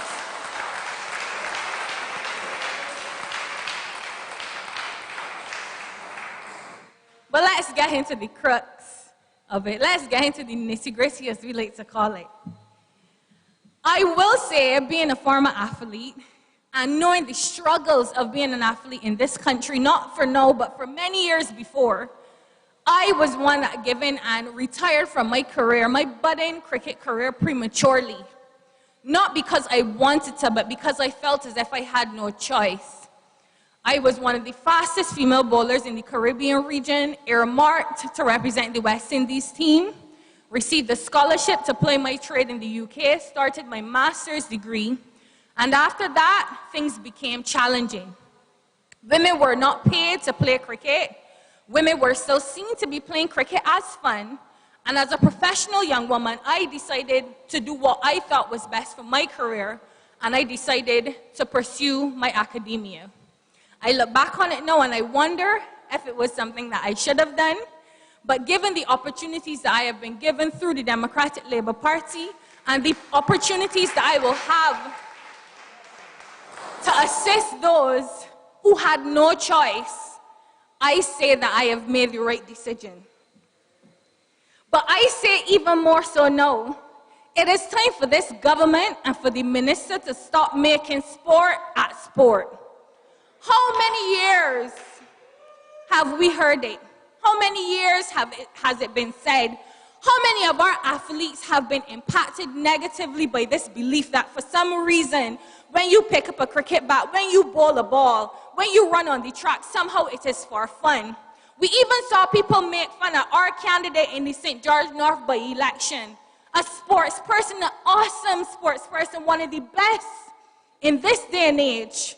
We saw ministers in government having a laugh, but yet still, the current Minister of Sport, Youth and Community Empowerment has the audacity to write an article in the paper lauding the Olympians for their efforts in Tokyo. How counterproductive is that? How insulting is that? And I quote, Minister Sutherland would have said, you know, he extends his congratulations to the athletes. He now acknowledges them as being global citizens on the world scheme. And he says that they have rubbed shoulders with the best athletes in the world. But I, Marie Armstrong, stand here before you to say, congratulatory messages are not enough. Sport in Barbados needs investment. Global citizenship is not enough. Sport in Barbados needs investment. Rubbing shoulders with the world's best athletes are not enough because we are the best and we need investment. How condescending was it of the minister, knowing athletes trained for the last 4 years to represent this country, for him to only say that they have rubbed shoulders with the best? How insulting is it for him to speak about a sport policy being on the table when Obadele Thompson, ran and won a bronze medal for us in 2000 under the DLP administration, and not for 1 second they thought that that was the time to invest in sport. How much longer will this administration continue to pay lip service when they should be pulling their pockets and investing in our sportsmen and sportswomen? The time is now. This administration really needs to put their money where their mouth is. We are tired of the talking and the silence now, but we'll get into that another time. Athletes are tired. They're tired. You speak to them, they are tired. You look at them, they are tired. Athletes are tired with the high cost of living in this country. How can an athlete perform to their best when the food prices are so high and they cannot afford a decent meal? There's no financial support available for them. They run on the track at 10 o'clock and they clock in for the 1 o'clock shift to ensure that they have money in their pockets. And then when they underperform, you abuse them and you tell them that they're not good enough when they're not given enough to be good enough. Tell me, what is this madness? How much talent have we lost due to financial hardship in this country? How much more will we lose? The amount of athletes that I have seen retired from sport personally is heartbreaking, and I do not see it getting any better. I am tired of hearing about the sport policy. I don't know about you, but I've seen Jamaica do it. I've seen Trinidad do it. I've even seen Grenada come and do it, and somehow we are still dragging our feet when it comes to sport investment in this country. I will say that there is a tremendous potential and tremendous reward in driving this economy towards sport. But I will tell you, I will not be sharing my intellectual property on this platform. The minister will have to go and do his work.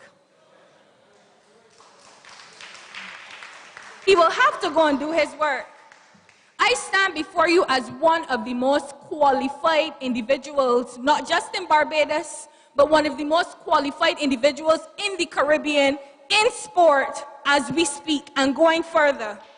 And every single thing that I do, every policy that is implemented will be implemented under the care and the auspices of the Democratic Labour Party.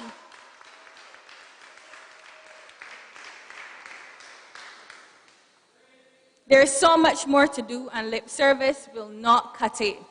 As a matter of fact, I've decided to charge the minister with one thing tonight, and that is to wheel and come again.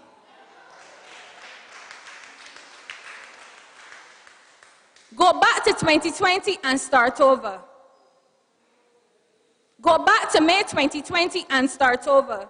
As a matter of fact, start over after the reshuffle, because I know he was moved. So hence the reason why the incompetency must be so rampant at this stage. Maybe he's not sure about what he's doing, you never know. And now I move into youth, a group that I am so passionate about. I mean, I have committed my entire career to working with our young people, not just in the Caribbean. I've worked with young people in Africa, in Scotland, in the UK, and the list goes on and on. And there is one theme that is central to youth development, and that is hope. What this administration has single-handedly done for the last 3 years is cause our young people to lose hope in the system. They've caused our young people to lose hope in politicians. They've caused our young people to lose hope in politics. They've caused our young people to lose hope in the future, but I say tonight it ends with me. We will reinstill the faith in our young people and this system, and we will give them hope. Our youth, and this administration loves to speak about our so-called lost decade, failing to recognize that they are creating and facilitating the development of a lost generation. A generation of young people that have no resources, no vision, no hope, no job security. We have school leavers who do not even know what their next move is. They're just thrown out to the wind. You have your CXCs, you have your CAPE, good luck. And that is it. No assistance. Our youth centers are in a mess. We don't know what the Barbados Vocational training centers are doing. We don't even have, when last have we heard about the Barbados Youth Service? We don't know. But yet they insult us by starting a Twitter campaign for youth policy, asking young people to tweet to the youth policy group, knowing that most of our young people barely have internet. The parents can't pay the bills.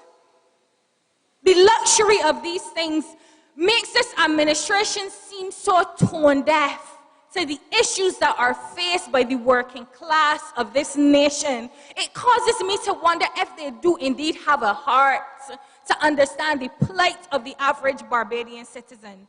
Furthermore, I've heard of a so-called youth committee made up of a bunch of privileged young people. How can we have privilege making decisions for the unprivileged? Do they understand? What madness is this? Cannot the minister go into the communities and host his town halls and go to people and meet them where they're at to understand the challenges that are faced by the average young person in this country? I think that the minister needs to come off of his throne and begin to address people and begin to understand the challenges that we face in this country. That is my challenge to him. Again, the minister needs to wheel and come again. Over and over again. The engagement of our youth is so lackluster. Oh, who does this government even think that they are? Who do they think that they are? And now I move on to our elderly. The forgotten ones. Not by us, but I say forgotten because this administration would seem to have it so. The generation that walked with giants, the generation that walked with a giant such as our forefather, our Walton Barrow, the generation that they will seek to erase even now, the legacy of this party that they will seek to erase, what has become of the care that we have for our elderly? Where are the social programs to help our elderly reintegrate and to feel as one within our community? In a time with COVID where there is so little social interaction, if it is impacting the average citizen, what is it doing to our elderly who is at home with little to no support? Do we not care about them? I say even now, how dare the minister not know that the elderly deserve better? Better social centers, better care homes, and better care. How do they not understand that they need more support?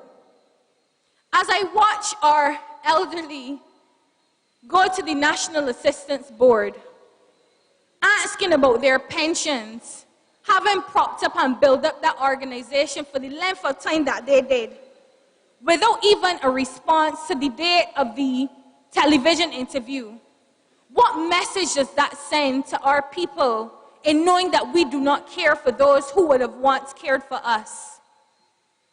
Do we have no care in us? Are we not troubled by the plight of our people?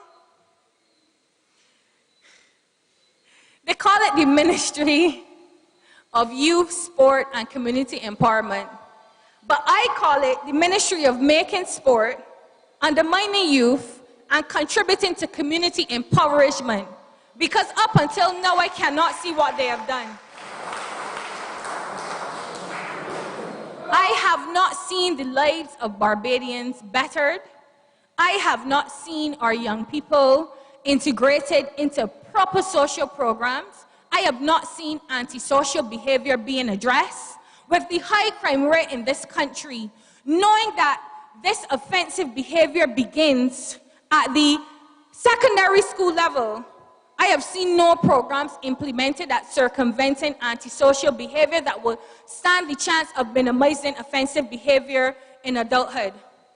What is this administration doing?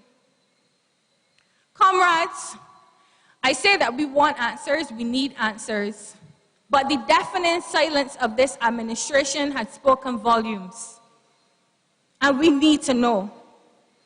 This administration needs to remember that they are of service to us and we are not their servants.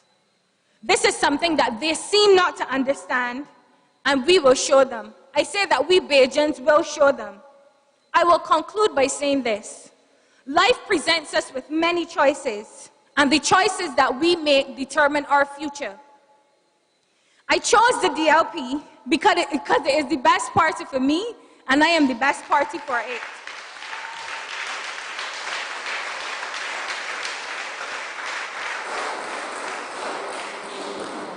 I chose the Democratic Labour Party because it is the best party for my future and for the future of my family. I chose the Democratic Labour Party because its fundamental values align with what is good, right, and just. And lastly, I chose the Democratic Labour Party because it is the best party for Barbados, and indeed it is the best party for you. I thank you.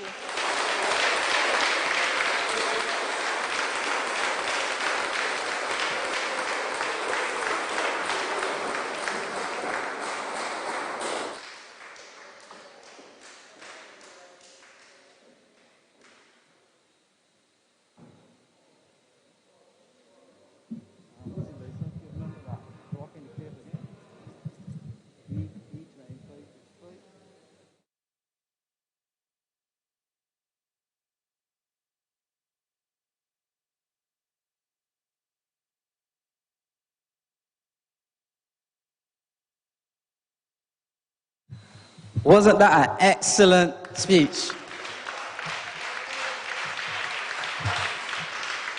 Didn't I tell you she would make good sport at Dwight Sunderland? Give her another, come on, give her another. Yes. Domri, I think that was very impressive. You touched on some very critical issues, particularly youth, and the lack of priority given to young people in Barbados. If you can recall, young people were very centric in the last Barbados Labour Party campaign. However, since they came into office, they neglected and sidelined our young people for their traditional friends and family brigades. So we want to thank you for bringing that to the forefront. Branch check this evening. I am seeing persons from St. Joseph. I am seeing persons from St. Michael's Central. I am seeing persons from St. John, Christchurch South, Christchurch West Central, St. Michael North East, St. Michael North West, St. Michael West, any branch represented that I did not call, and Christchurch East Central, St. Michael West Central, yes, and St. Michael South Central. But with that being said, good evening to the viewers. I hope you're enjoying this evening. We've had a very interesting set of persons presenting so far, and we are yet to come even better. I would like to acknowledge the presence of presidential hopeful Mr. Hewitt and any other person. I saw Patrick here this evening. Yes. So with that being said, we're going to move on to our next speaker. He has been in the media championing the cause of small business in Barbados ever since he joined the Democratic Labour Party. He's our first vice president, and he's our candidate for St. Michael North West. And he will be the man to beat Neuro at the next election. Yes, we expect a landslide, Mr. Walters. So without further ado, I'd like to welcome Mr. Ryan Walters to the stage and hope that you can give us a very riveting presentation, because Domri set the standard fairly high, so you need to come and perform as well, sir. So please mount the stage. Thank you.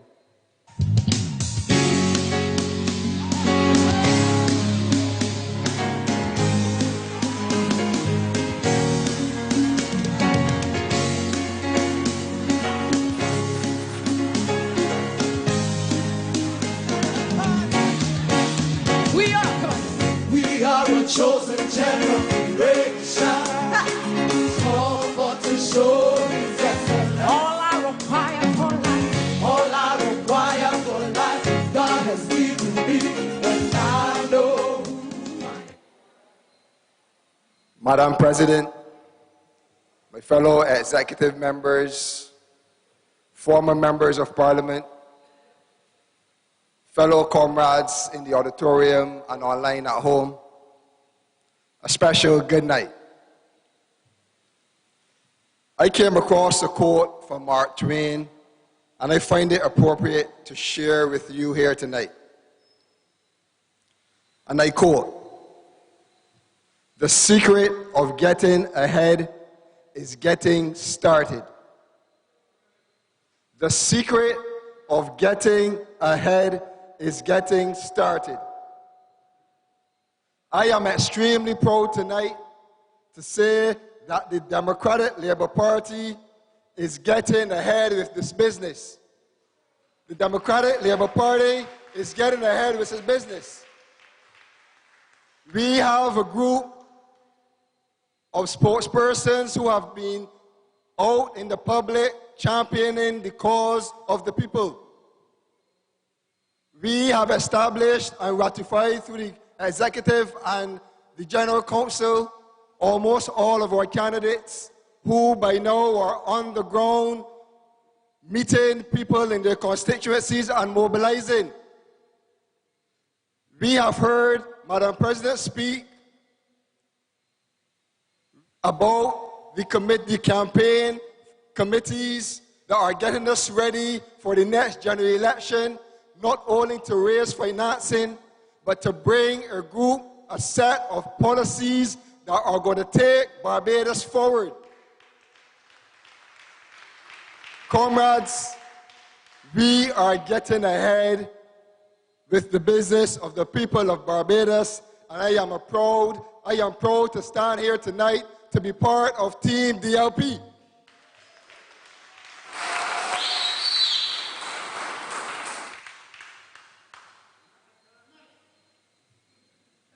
Comrades, it is no accident that I speak to you and to this country about small business and entrepreneurship. From a very young age, I had a passion for business.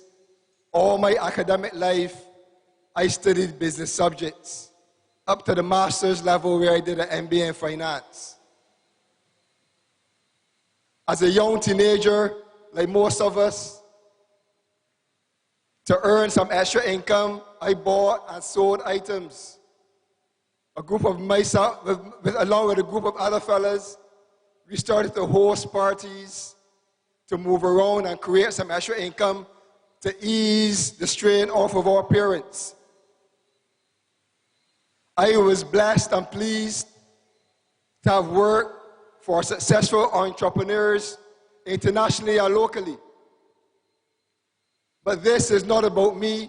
What I have explained to you is what many young men and women do in Barbados today, which is double in and out of some level of business. Today we can look around this auditorium and we can see and we can highlight and call out people who are either self-employed, who are either own a small business or entrepreneurs themselves. If you look at our panel tonight, we have Corey Cox, who is into digital entertainment and transportation. Comrade Skeet, who is a small farmer. And you can go home and you can tell that one of your family members, whether extended family member or not, is into some level of business. When you step outside to go down the street, you are seeing more people engaged in entrepreneurship. I say all of this to let you know that entrepreneurship is in style. Entrepreneurship is in style, and when something is in style, a lot of people jump on the trend. COVID has accelerated the mindset and the thinking of our people. People are now thinking, how can they sustain themselves without having to rely on an employer? People are fed up, and employers have proven to be animals and beasts to some people. So much that they cannot get their severance payments. So much that they cannot get their just due after putting in decades and decades of hard work at these establishments. COVID has opened up, and I must say wised up a lot of people in their thinking.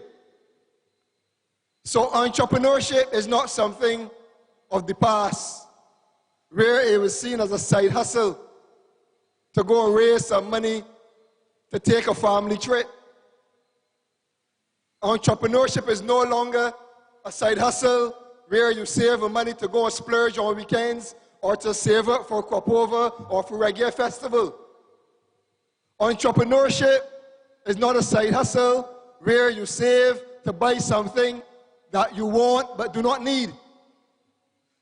Entrepreneurship and small business has come to the fore and is providing livelihoods for many Barbadians.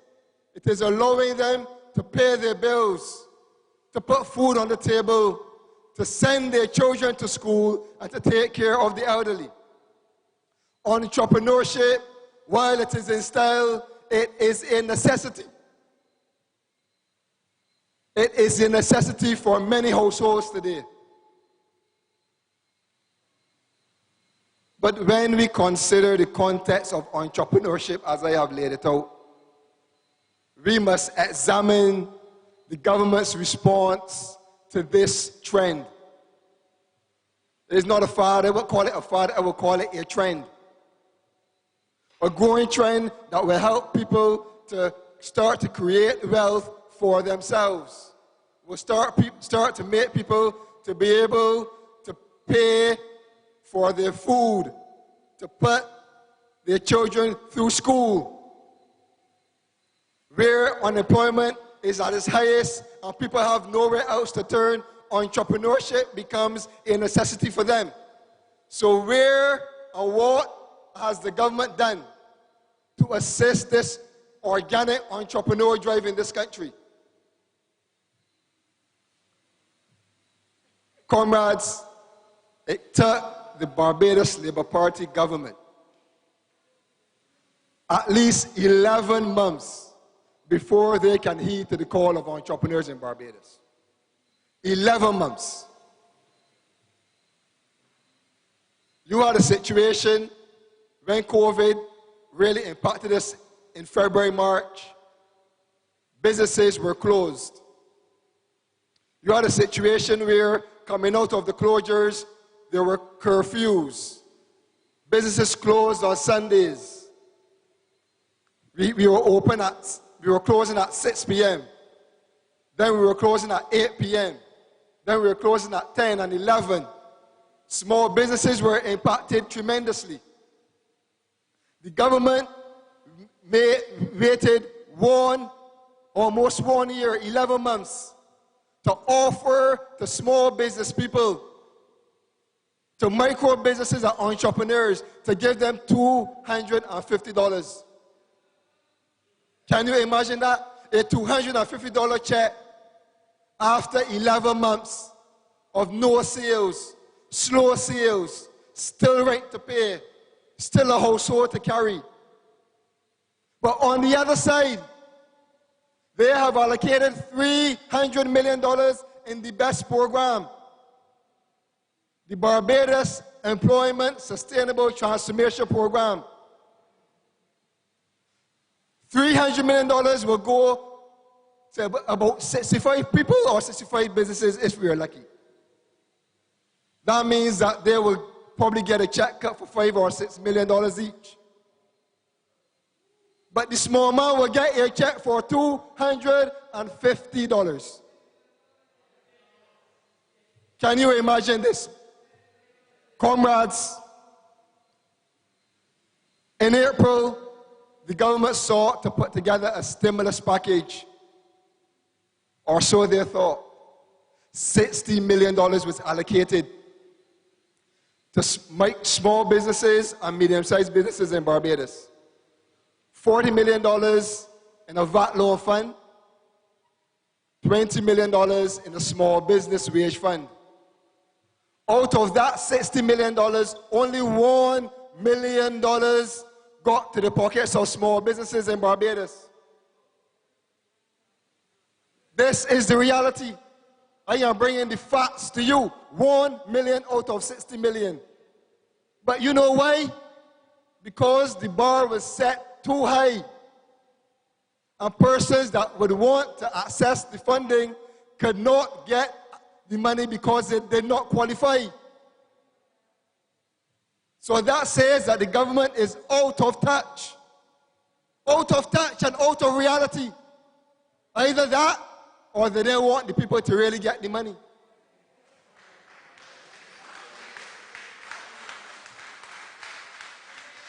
In that same stimulus package, the government offered $200 million for the tourism sector. So you have 60 million for small businesses, out of which 1 million was used up.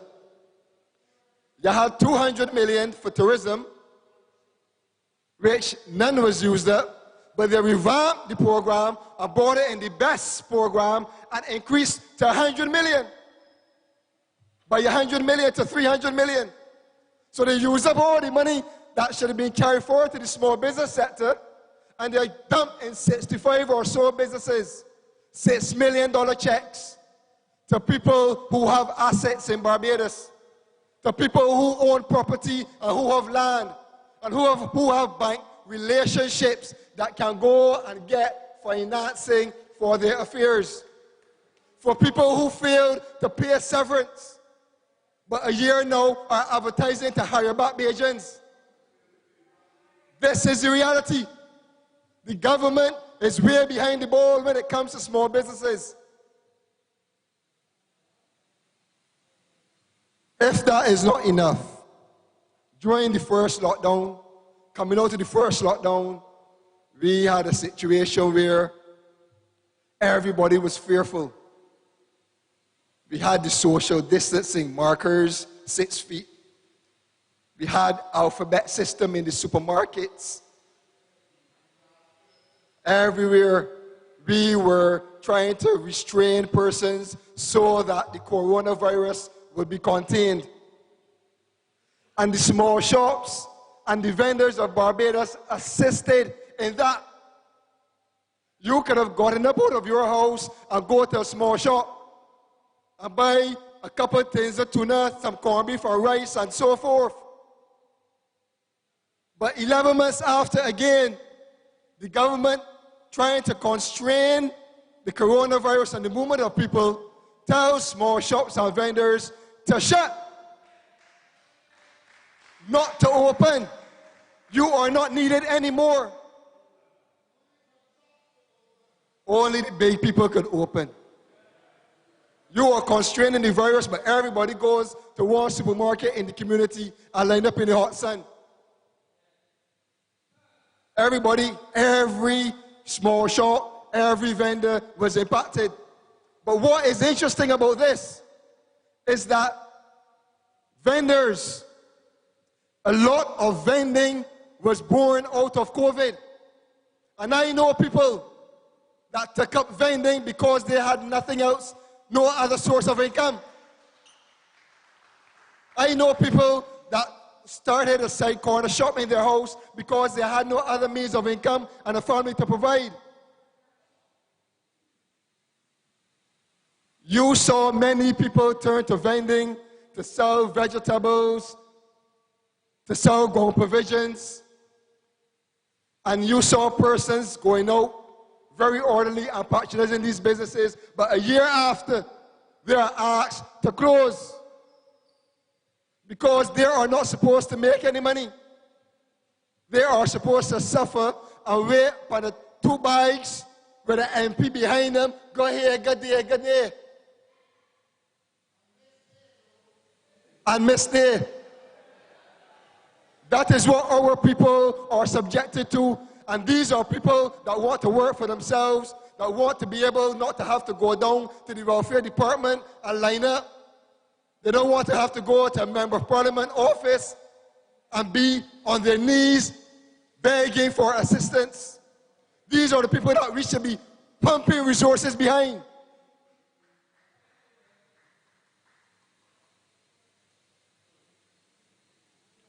Comrades,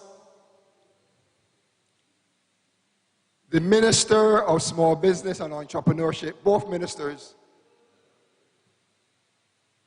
they come on the stage and they come to, and they, whenever they have the mic, and they try to manipulate the minds of people. I remember in the by-election in St. George North, the Minister of Small Business and Entrepreneurship got on the platform and embraced the cooperative movement. He said he just left from launching a cooperative that sought to bring artisans and tradesmen and small contractors together. And it is his intention to give these people some work in Barbados. But after the by-election was over, we could hear cries from the leadership of that organization, that cooperative, begging for work. And I have observed, and I have tried to find out, and the most work they get is to fix a toilet or two at a school. I have observed that for the last few months ago, that the work that they got was to refurbish hand railings on the boardwalk in town. You can imagine tailors and masons, painters, got to go out and sandpaper a handrail and then spray over, and that is work. The Ministry of Housing is building hundreds of houses, supposedly. But they may give in these small contractors that have the wherewithal the work. We don't want to hear about money, and we don't want to hear if they have the capacity of financial backing. It makes no sense. They will never have the capacity if they don't have the chance.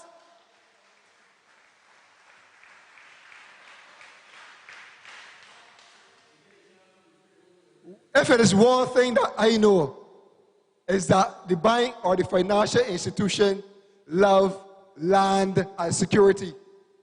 So if the government owns the land, go and borrow the money and give the people the money to build the houses and lift them up. That is what small business and entrepreneurship is about. Lifting up people, giving them a means to an end. They will do the rest, but they need the opportunity.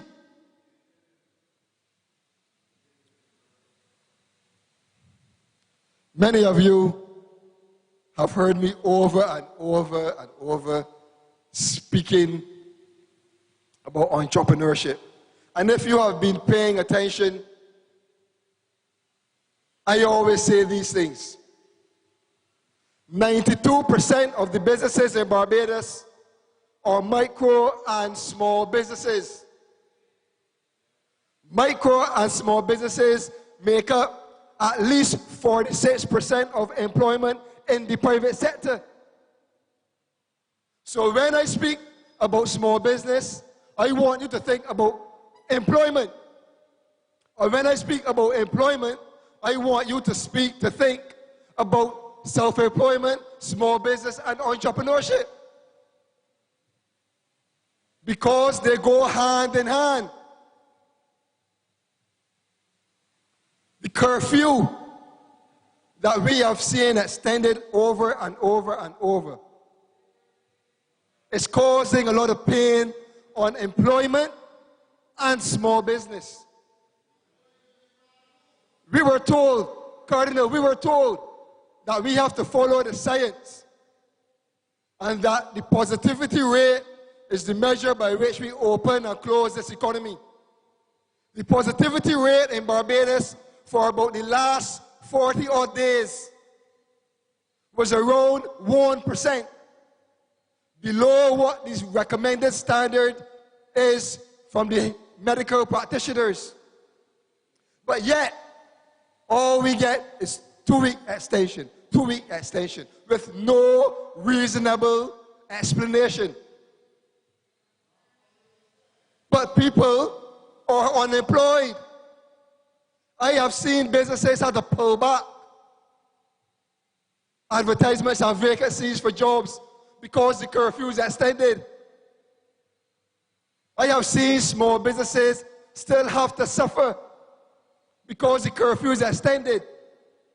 And I am not here to promote recklessness. If we are saying that we have a challenge with COVID and the infection rate is too high, well, we understand. But but the science is saying and the results are saying that with the positivity rate hovering around 1%, this economy can open.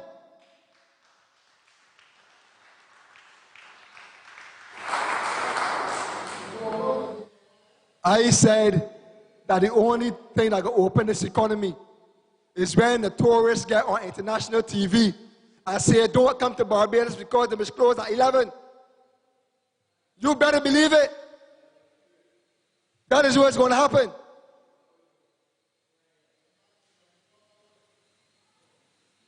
Comrades,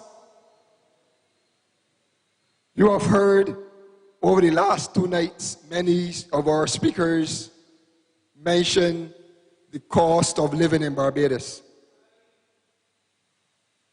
And I want to approach it from a different angle. I want to say to the Democratic Labour Party that we must find a solution to rescue the people of Barbados from this increasing cost of living. We have a situation where the government is trying to make us feel that the sole reason that the cost of living is going up is because of something that has been imported in Barbados. Let us cast our minds back to 2018 when bus fares went up,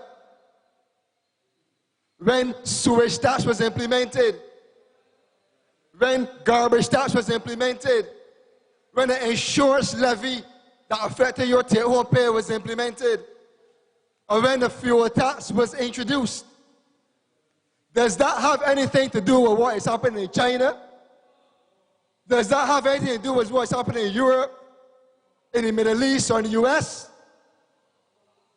That has to do with the fact that this government deceived the people of Barbados by telling them we cannot tax away out of recession, but overnight they have burdened the people of Barbados with taxes.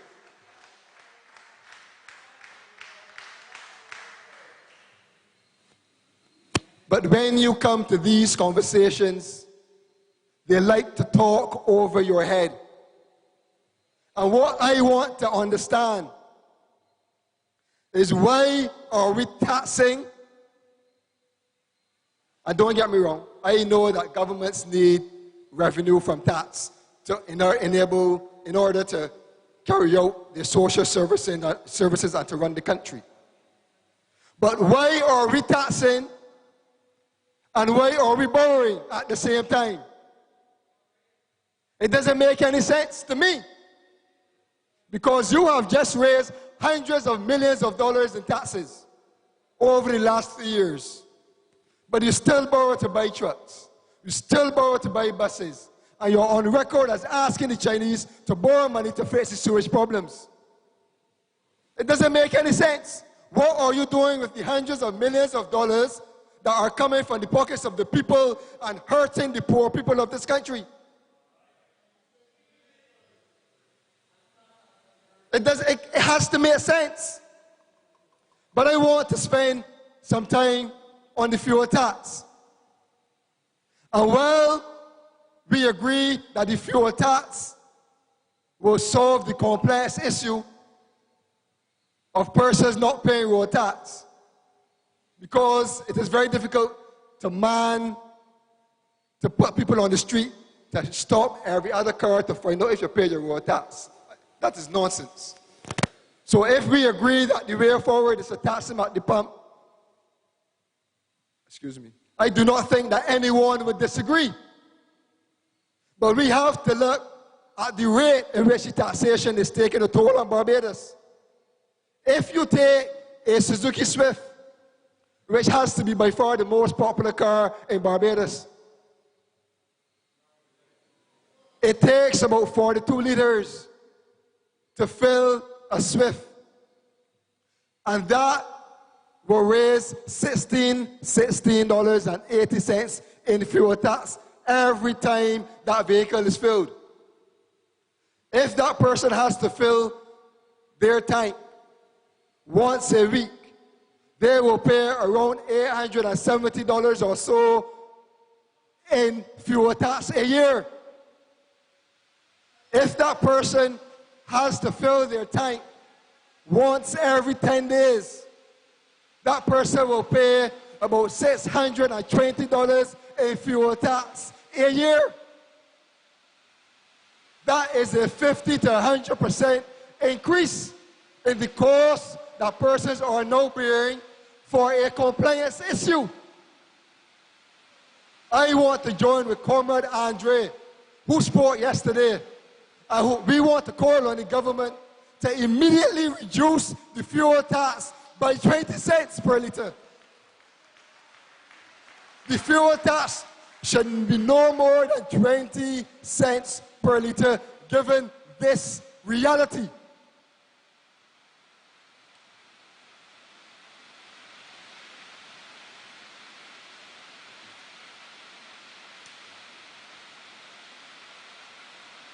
But cost of living, ladies and gentlemen, comrades,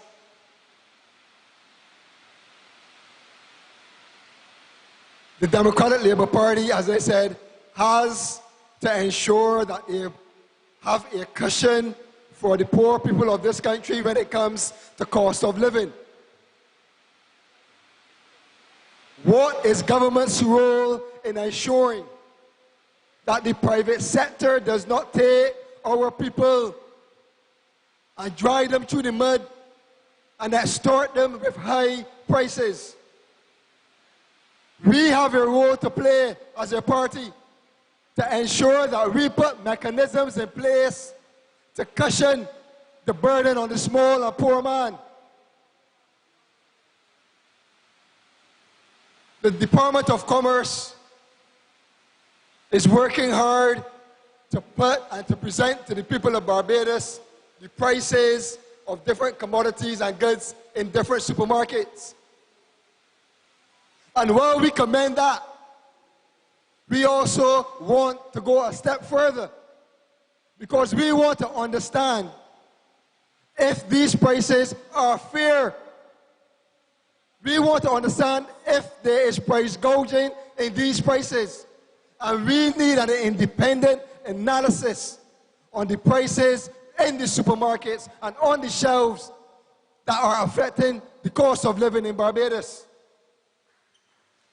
The Minister of Commerce recently said that he's going to have a probe into the high prices. Then he came out a couple of weeks ago and said, the report is complete, but we have now to take it to the social partnership. Mr. Minister, this is a report for the people of Barbados. The people of Barbados want to know the results of the report. They want to know if the prices in the supermarket are fair or if the people are being taken advantage of.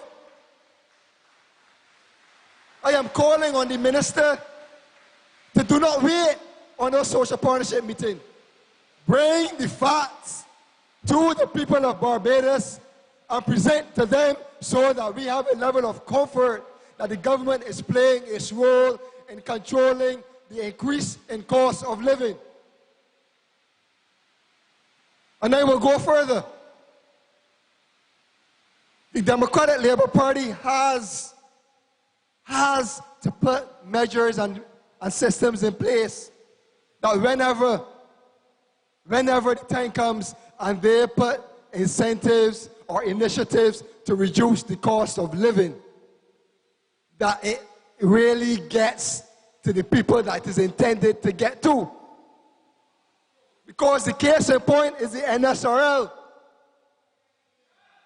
And the NSRL was removed, and all reports say that prices did not come down. Who is left to carry the cost?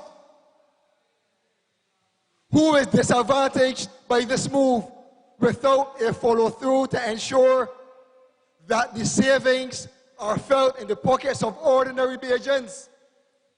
The government loses out. because they do not have the revenue anymore. The tax is gone. The government loses out, first and foremost, because they do not have the tax revenue anymore. The ordinary man, you, me, the consumers of Barbados lose out because the savings did not resonate in their pockets, because the cost did not come down. So who benefited? Who benefited from the removal of the NSRL? Who benefited? The country had benefited, and the consumers definitely have benefited. So this, I am very serious when I say that when we set to craft the way forward for Barbados, that these are the things, the big things, little yet big, that we need to do and put in place to rescue Barbados.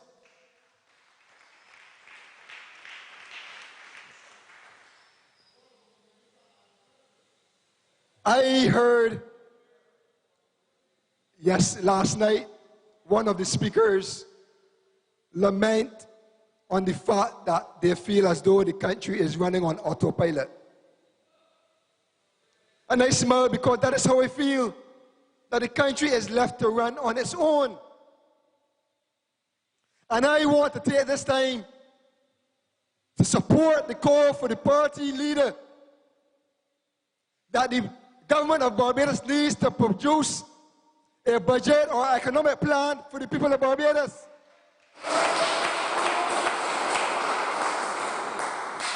I am tired of hearing every month or every quarter things that we already know. Unemployment is high.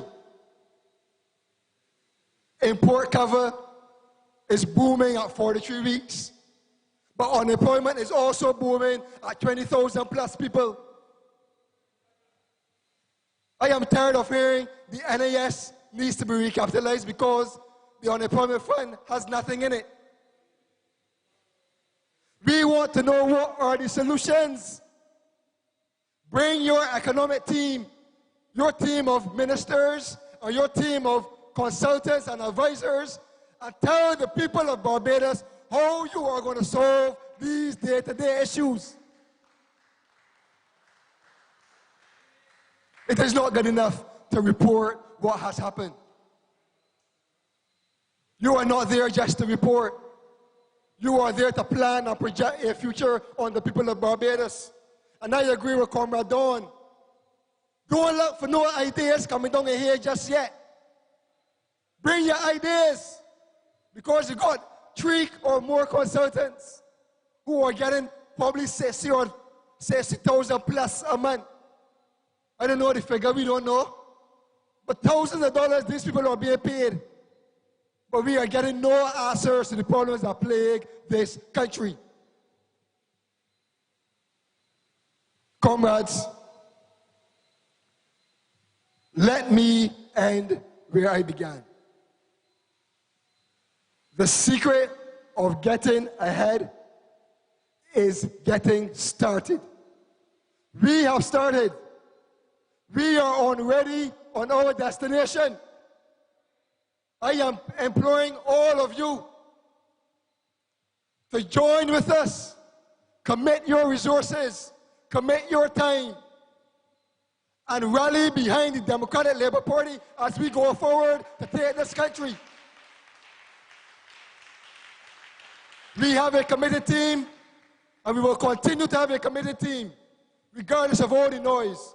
But your job is to rally behind the team, rally behind the candidates, and take the DLP forward so we can advance this country on behalf of normal people in Barbados. Good night, and thank you.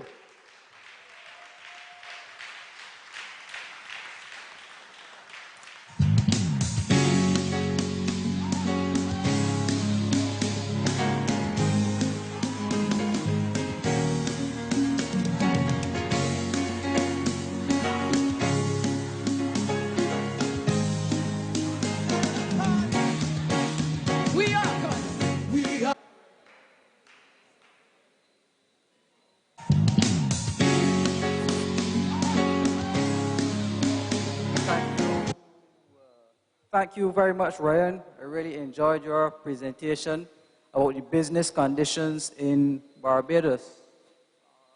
My apologies, I meant to read this earlier, but E2553, you are blocking someone in the driveway. Please remove your vehicle so that person can be free. But thank you again, Ryan. You've given us a very thought-provoking presentation. Let's give him one more round of applause. One very critical point of your presentation is that we need a budget. And thank you to Comrade.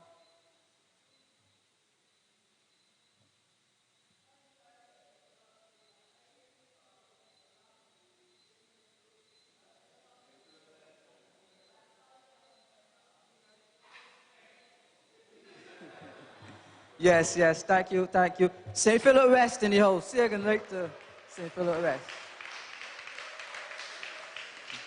Yes. I would also like to say good night to the people of the city of Bridgetown. You'll be hearing a lot more about the city coming up in due time. Trust me, the city is in excellent hands. Yes. But I want to say how proud I am of all of our speakers tonight, even the ones who came yesterday. Comrade Andrea Worrell. Where is he? He was here.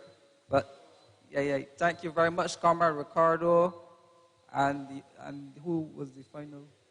And Damien, our current acting General Secretary. Thank you for a job well done yesterday. Thank you to Don, Odwin, and Corey. Odwin is the candidate for St. Andrew. One more time. Don is the candidate for St. George South. Corey is the candidate for St. Michael Central. And Ryan, being the first vice president, is the candidate for St. Michael Northwest. So those are all seats that we could count under our belt next election for certain.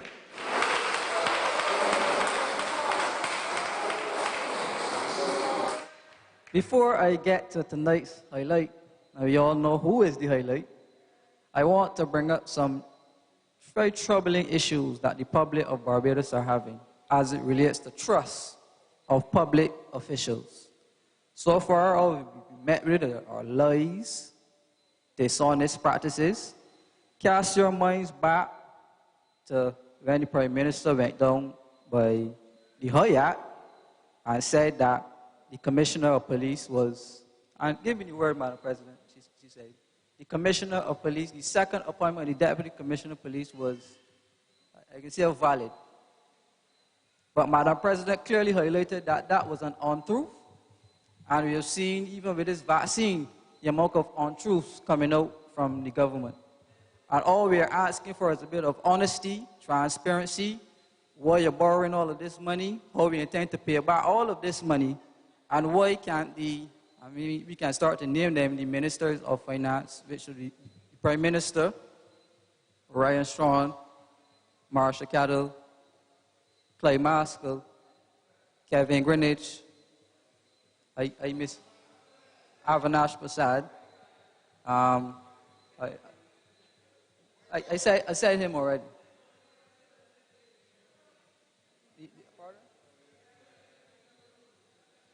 He said somebody was getting $27,000 a month. I don't know of any average Barbadian who works for $27,000 a month. But what I'm saying is that we need some jobs in this country, and we need them urgently. Again, we were promised 20,000 jobs from the Jobs and Investment Council, which was headed by Owen Arthur at the time, God rest his soul. We still have not heard about these 20,000 jobs as yet. So we are looking forward to the end of the Prime Minister's vacation, the AG's vacation, and whoever else has gone on vacation. But let's get on to business. I would want to take this time to welcome our next and featured speaker. This featured speaker is our current president, and I should add, undisputed president. Since 2018, she came up, she was challenged, she won.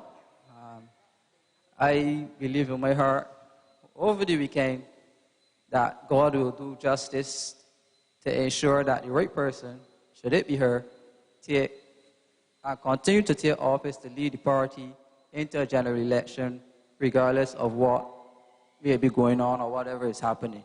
So, Madam President, I would encourage you to stay strong. The fight is long. It is not a short journey. You were around longer than me, and the Democratic Labour Party was in similar positions, and it took a time to get back to its pinnacle. But with the support of the grassroots and supporting members who stayed with the party during its trying time to bring it back to this point, you are the real heroes, and you must applaud yourself for the effort that you put in daily around grassroots. So with that being said, let us welcome our champion for St. Lucie, our president of the Democratic Labour Party, and we want you to stand to your feet to give her a very rounding ovation as she comes to the stage and deliver this evening's featured address. Don't be a prof, no, no. Life, it's a journey, it's a long race. Mama says, son, be wise and don't bring disgrace. So me take up the broom and start sweep the place. Cause all these ways, they got to get erased. I love to me people that me embrace. The truth are the truth and that can't erase. So hell to all of those who want hate. Just send me to finish this race. So we ain't giving up now. Welcome our president. Let's welcome Brother the Peace to be ready, cause time's getting dreary. Just said, don't you worry, I'll be in a hurry, Lord, we got to be ready, cause time's getting dreary. Good night, comrades. With me here in person and also connecting online. Before I begin, I want us to take a pause as we offer condolences to the entire family of Sanitation Services Authority for that seriously horrible accident today.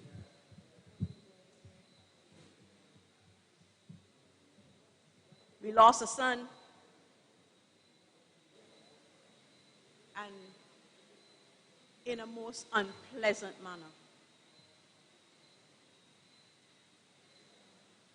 I look at you this evening, and my heart is warm. I see, first, from our youngest young Democrat, and don't tell me not, because this young Democrat has already been on a political platform. Not a year yet. To one of the party's oldest members. She's not in her seat right this minute, but I know I saw Comrade Boxill earlier. Almost 100 years old and committed to this party.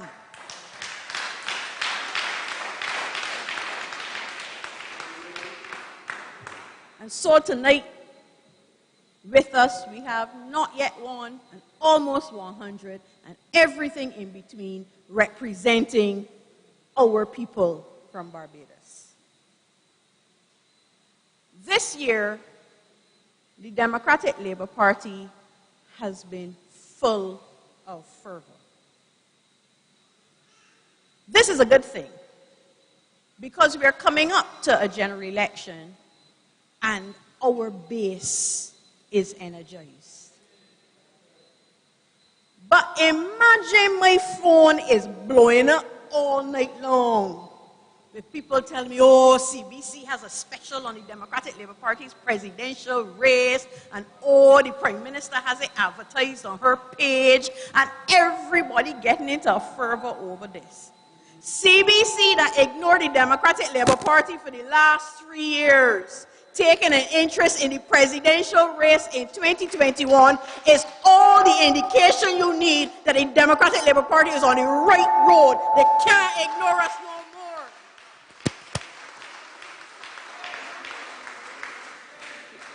Okay, and they know that we're standing up for the people of Barbados, and they can't close their eyes to the Democratic Labour Party anymore. Let them keep worrying about what we're doing over here. We know what we are doing over here, and it is the work of the people of Barbados. We have a whole economy in a meltdown, and they got time to have people's business being the Democratic Labour Party. That is all the indication you know that we are on the right path. I am waiting. It's been 2 months since the Auditor General report, and we can't get a people's business about that. But they got one on the Democratic Labour Party. Well, I hope it is finished now and they're tuning in over here. But unfortunately, they would have missed the last 2 nights of dynamic presentations by our young candidates.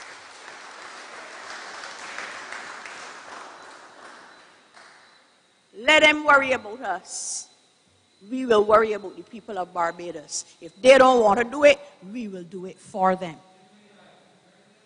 And so we come into this weekend fully energized and knowing that on the cusp of a general election, we can get this job done.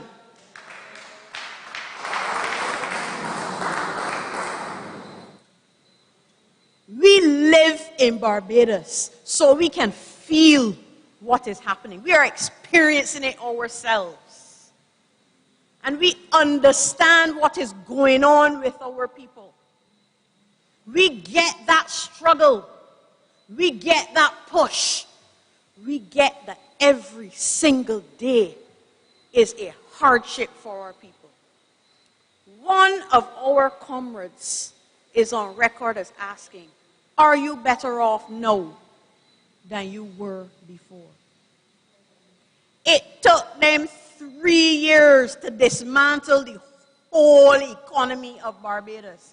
And they can't blame COVID because we were already having the indicators of a recession before COVID. COVID should have been their saving grace, but they didn't know how to deal with that either.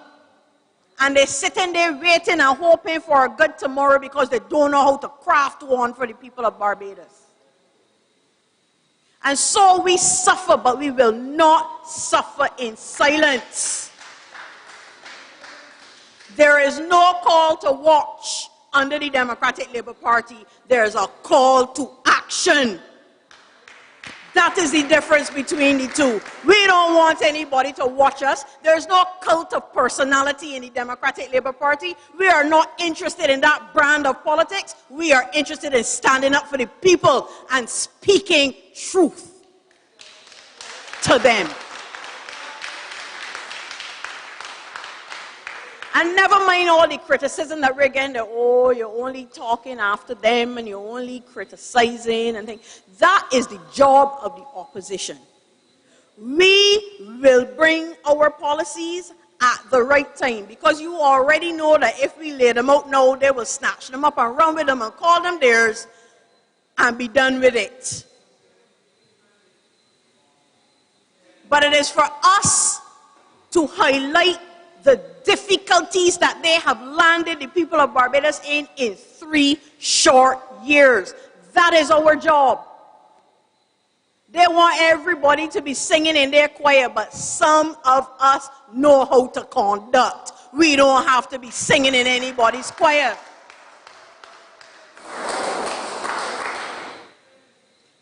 And we sit and we observe how little ideas they have coming forward. I just want to single out education for the time being. We had a serious crisis on our hands that was facing the entire world. And the perfect opportunity to fix the issues that we had in education, which we knew we had. From all back in the 1990s, we had reports being written that it was time to fix. And you really understand how far behind the times we were with education? To the point where we can no longer seriously say that we have a world-class education system, because it is simply not fit for purpose in a technological world. And here we have a pandemic that forces us indoors, that forces us to rely on technology, and we still can't take the bait and run with it? We still using tablets to replace faces as opposed to using technology as a tool to teach our young people? But part of the problem is not understanding the job that you are about. Because you can't fix anything unless you know what it is that you want to achieve. And that truly is the problem that Barbados is facing right now, that this government has no idea what it wants to achieve in education, and therefore it cannot have a plan for fixing education. But the Democratic Labour Party has always understood education to be more than learning by rote, but to be opening the minds of our people and engaging them so that their own curiosities can drive them.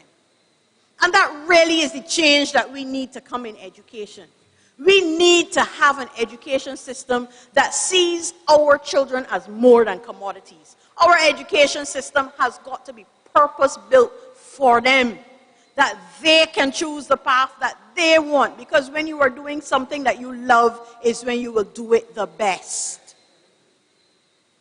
And a total and utter shambles. Before COVID came in, we heard that it was the plan of the present administration to shelve the common entrance.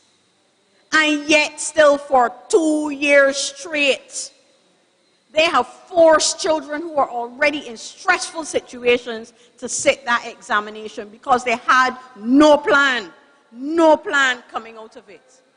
And we are now 4 weeks away from the beginning of a school term. And parents don't know where their children will be going to. We haven't heard a word about the common entrance. You would think that that would be first order of business, a priority. The exam came late, we know that, but hustle and get the results because there's business that has to be conducted. There are allocations that have to be made. And once again, total silence where it comes to having firm policy decisions made for the people of Barbados. We are in dire straits in a short 3-year period. They want to talk about a lost decade. What you call 3 years? Total meltdown in 3 years. That is what we are facing. And then we have a constant barrage, and it is worth repeating. I heard Ryan speak about it this evening. Andre spoke about it yesterday. A constant barrage of taxes strangling our people. And the cost of living has run rampant, and they can't get a handle on it. And the repeated call for some economic statement and some plan is to give us an idea of where their minds are at in how to address this that is affecting people in their homes on a daily. We cannot let this slide. The Democratic Labour Party will stand up for the people of Barbados every single opportunity. And until such an economic statement is delivered, we will continue to call for it on behalf of the people of Barbados. Because it is now, they like the phrase, mission critical. This is a critical issue in the lives of the people of Barbados, that we get a handle on the runaway cost of living, especially at a time where there is no plan that we can see to address how people's pockets are suffering and how they are leaking and bleeding on a regular basis and cannot meet their regular commitments. And the only plan that we can see is a plan for taxes. Comrade Corey rattled them off for you earlier. Lord have mercy, almost from the time they came in, taxes were being levied on you. If you drove a car, it's fuel tax. If you catch the bus, that went up by 75%. Every time you go in the supermarket, the prices have gone up. They blame the NSRL when the last administration was in. That came off. The prices did not come down. The prices have been going steadily up. Steadily up. And then they came after complaints and dropped fuel tax by 1 cent. When last you see a cent? And the very next month, carry it up by 12 cents. That is disrespectful. That is taking the people of Barbados for a ride. But the Democratic Labour Party is demonstrating and has demonstrated for the last 3 years, but most assuredly in the last year, that we will be dogged in pursuit of this present administration on behalf of the people of Barbados and speak up and speak out constantly, because they have to know how the people feel and how they are hurting. We know, and we will not sit silent by. We know, and we will stand up for our people. And I am seriously, seriously concerned that at a time when our cost of living is going up and up and up, we are also in a period of significant job insecurity. It is not just about those who are unemployed, who are looking for work, who have been out of a job, some of them since the pandemic hit in March of last year. Unemployment benefits are finished. They are sucking salt. It is not just about those who are underemployed, who, like Ryan spoke of, are given small tasks to make it seem as though the government is giving them something to do. It is also about those whose jobs are under threat on a daily basis because they are being told by their bosses that they must get vaccinated or they can't work. Because that's basically what all of those memos that I have seen is saying. I want to be very clear. The Democratic Labour Party's position is pro-vaccine.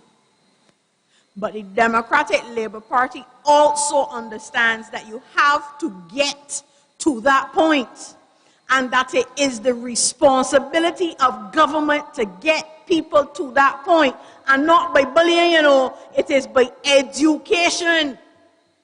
And we understood that as far back as in February, before the vaccines even landed in Barbados. The Democratic Labour Party held a Sunday roast to educate our people so that they could make an informed choice. Because yes, the Democratic Labour Party is pro-choice. And we understand that there will be some who are hesitant, and we get it. We get it. Everything is happening at a rush. And it is too much for some. They want a pause, and that is okay. Do not fill that pause with silence. Fill that pause with education. That is why Errol Barrow, our founding father, and the Democratic Labour Party spent and invested so much in educating our people that they can understand. Take them into your confidence. That is what a caring government does. They don't only call it, they do it.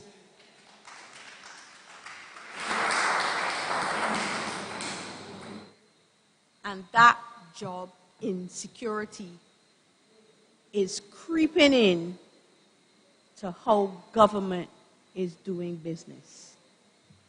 We have to be mindful of this trend now to have contract work in government. There are some instances where it makes sense.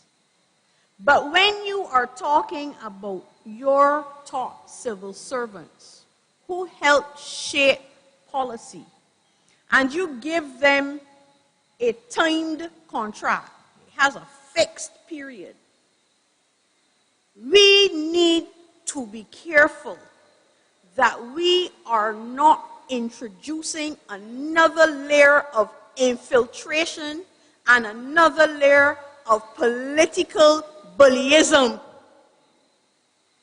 simply by issuing a contract. I would want that the highest civil servants in the land are dedicated to the cause of the country as opposed to the cause of the sitting administration. Because governments come and governments go, but the country must always go forward. And they are the constant, or at least they used to be before contracts were introduced. And I know that that is a practice that is in vogue in other countries. But we have to be mindful of our own realities here in Barbados. We can't just be copycats. We have to sit and make sure that we understand what it is that we are getting ourselves into and the ramifications of the decisions that we make. This is an important and critical conversation that should have been had with the people of Barbados before we went down that road. But we're recognizing in any event that that is not the style of this administration.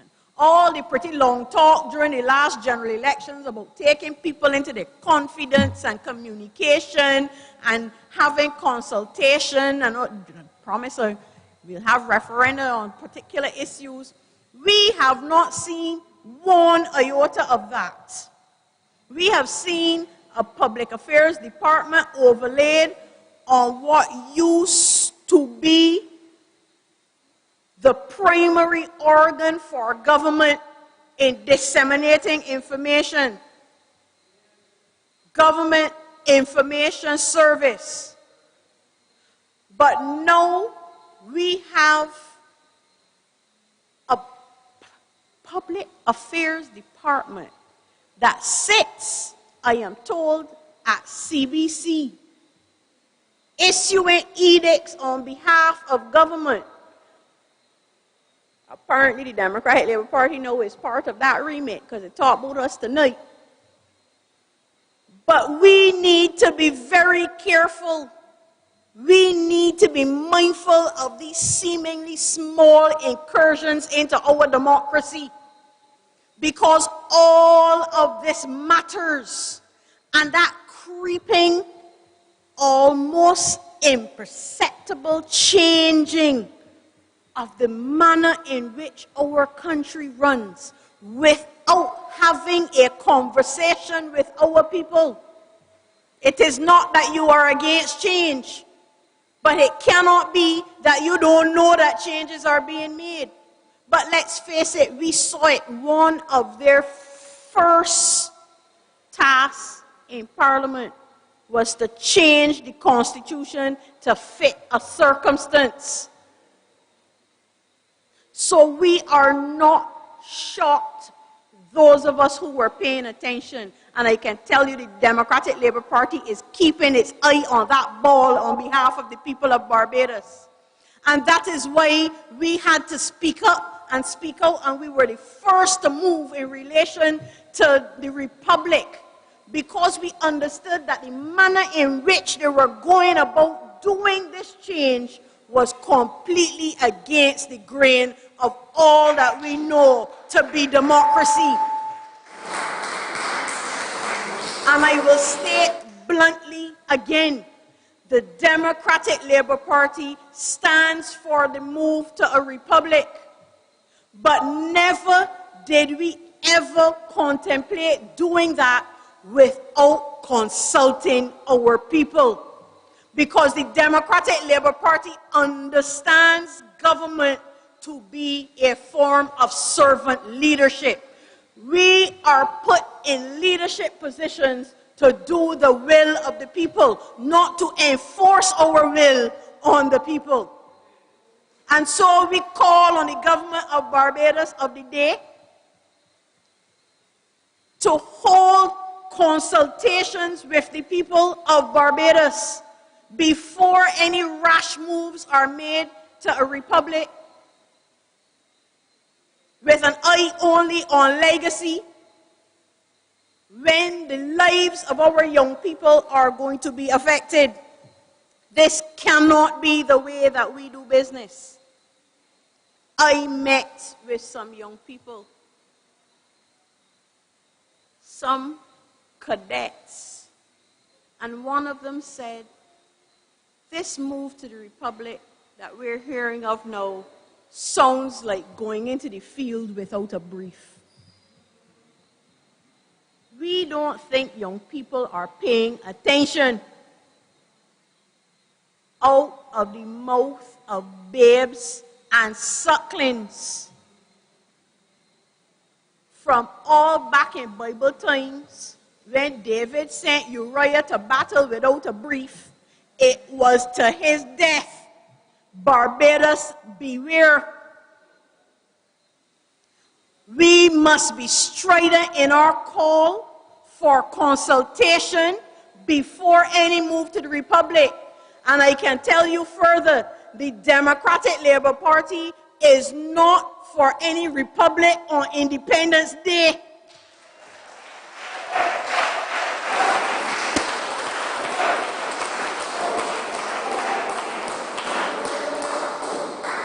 We must safeguard what matters to the people of Barbados. There are 364 other days in the year. Pick one.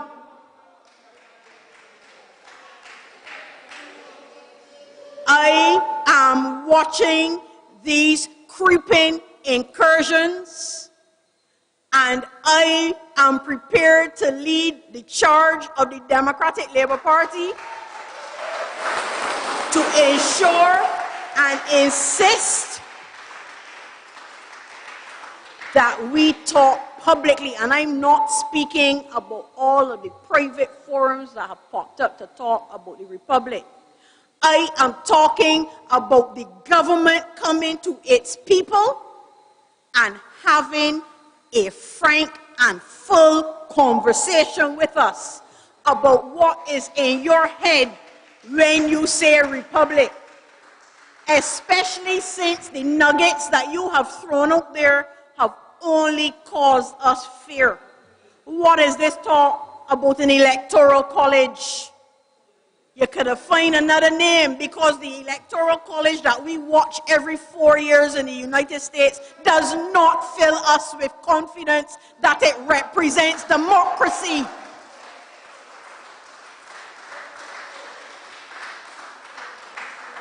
And our forefathers fought too long and too hard for us to allow this to slip through our fingers just because one body tells us to watch. It cannot be. We must be on our guard, and we must not be afraid to stand up and be counted and to speak up. And that is why I am so proud of the 26 persons who, along with me, have been ratified so far to stand firm for the Democratic Labour Party.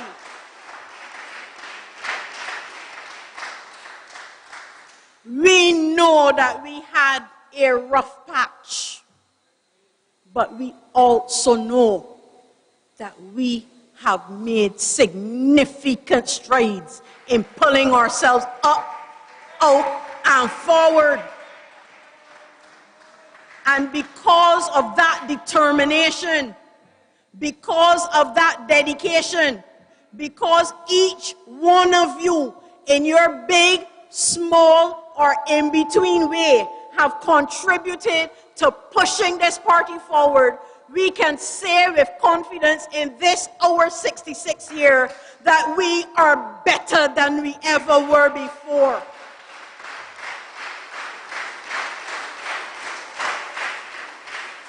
And because we have gone through the fire and those trying times, we can say with confidence that we are stronger than we have ever been before.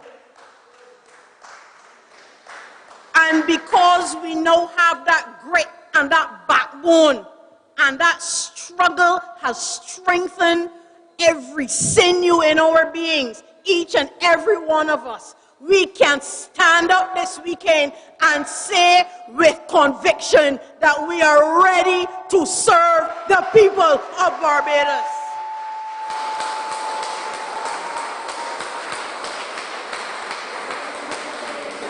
And I want you in this weekend, as we make critical decisions, to keep these things in mind. We are in a peculiar time in our history, literally at the crossroads of history. What we do next is a major decision, not just for Barbados and for the Democratic Labour Party, but for each individual in this country. It matters what we do next. We have spent time working out policies that keep people at the center of all that we do. Because it is important that we recognize that there is no small job, that there is no one person standing on the outside, that we are as strong as our weakest link, and that our weakest link must be so strong that when we put our hands together, we can pull anything. Little tugboats pull big ships. And the Democratic Labour Party is committed, starting literally from the ground, to build itself up and build its people up and build our country up and build this nation to once again to be a place to be proud of, because we intend to bring industry back. You heard Ryan speaking, you heard Andre speaking, you heard Corey speaking. Our people must feel that they are important and necessary in the struggle of nation building. And when we bring that industry back, the pride will come along.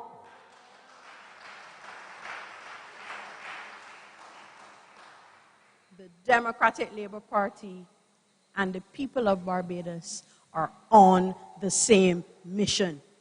This weekend, commit yourselves to being one who will stand up, stand out, and speak up on behalf of the people of Barbados. The Democratic Labour Party is not shirking from that mission. We are better now, we are stronger now, and we are ready to serve. I thank you.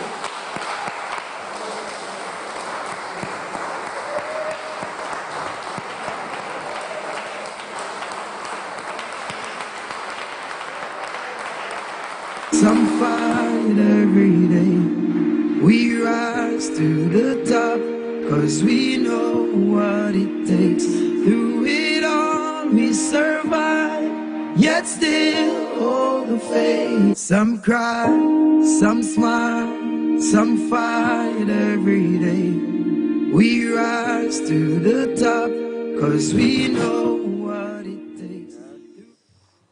You've heard our president speaking. She made the case, she put the case to you this evening on behalf of Barbadians as to why you should vote for the Democratic Labour Party next election. I hope that you have become familiar with your candidates, as the candidates are out in the field working, all of them, that we, time next election, will be victorious at the polls, so that we can get on to the business of running the country we love called Barbados. I want to urge you to participate in this weekend's annual conference. Ensure that you are financially paid up so that you can vote for the right person for the job. You all know who that person is. I don't need to elaborate. That on Monday morning, bright and early, that we may be back on the road again to fight on behalf of the people of Barbados who need us at this very trying time in their lives. So as we leave this evening's venue, I would hope that you get home safely, each and every one of you. I would like to thank the online viewers for staying with us. Your encouragement was very appreciated. The numbers are growing. The support for the Democratic Labour Party is growing. And we would continue the fight on behalf of Barbadians to remove a government who is only interested in themselves, to replace it with a government, the Democratic Labour Party government, who's interested in the people. So I close this evening with a hearty thank you to everyone who came. And I look forward to seeing you participating in this weekend's conference so that we are ready to do battle to take back the government of Barbados. Thank you very much. Get home safe. Good night.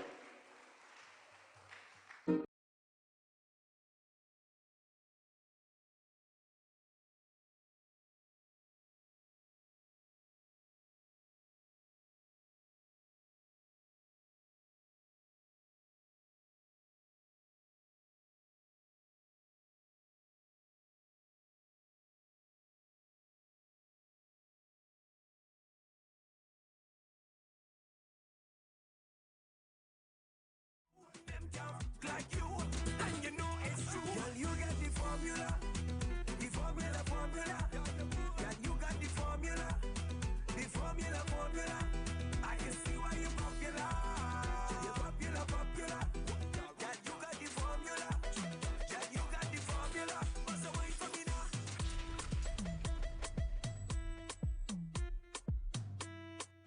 Check us out on Instagram, Facebook, SoundCloud, YouTube, LinkedIn, Twitter, and digitally, Barbados.com. Festa. Festa. Festa. Festa. Festa. DJ Festa. Festa. I for sound, more music. Festa. Make the girl them show me some tricks, man. G6. Festa. Festa do, festa. She from the X to it. Make your bum do that. Run for the punch shake it. Festa do, festa. She from the X to it. Make your bum do that. Run for the punch shake it. Balance it, y'all, just balance it.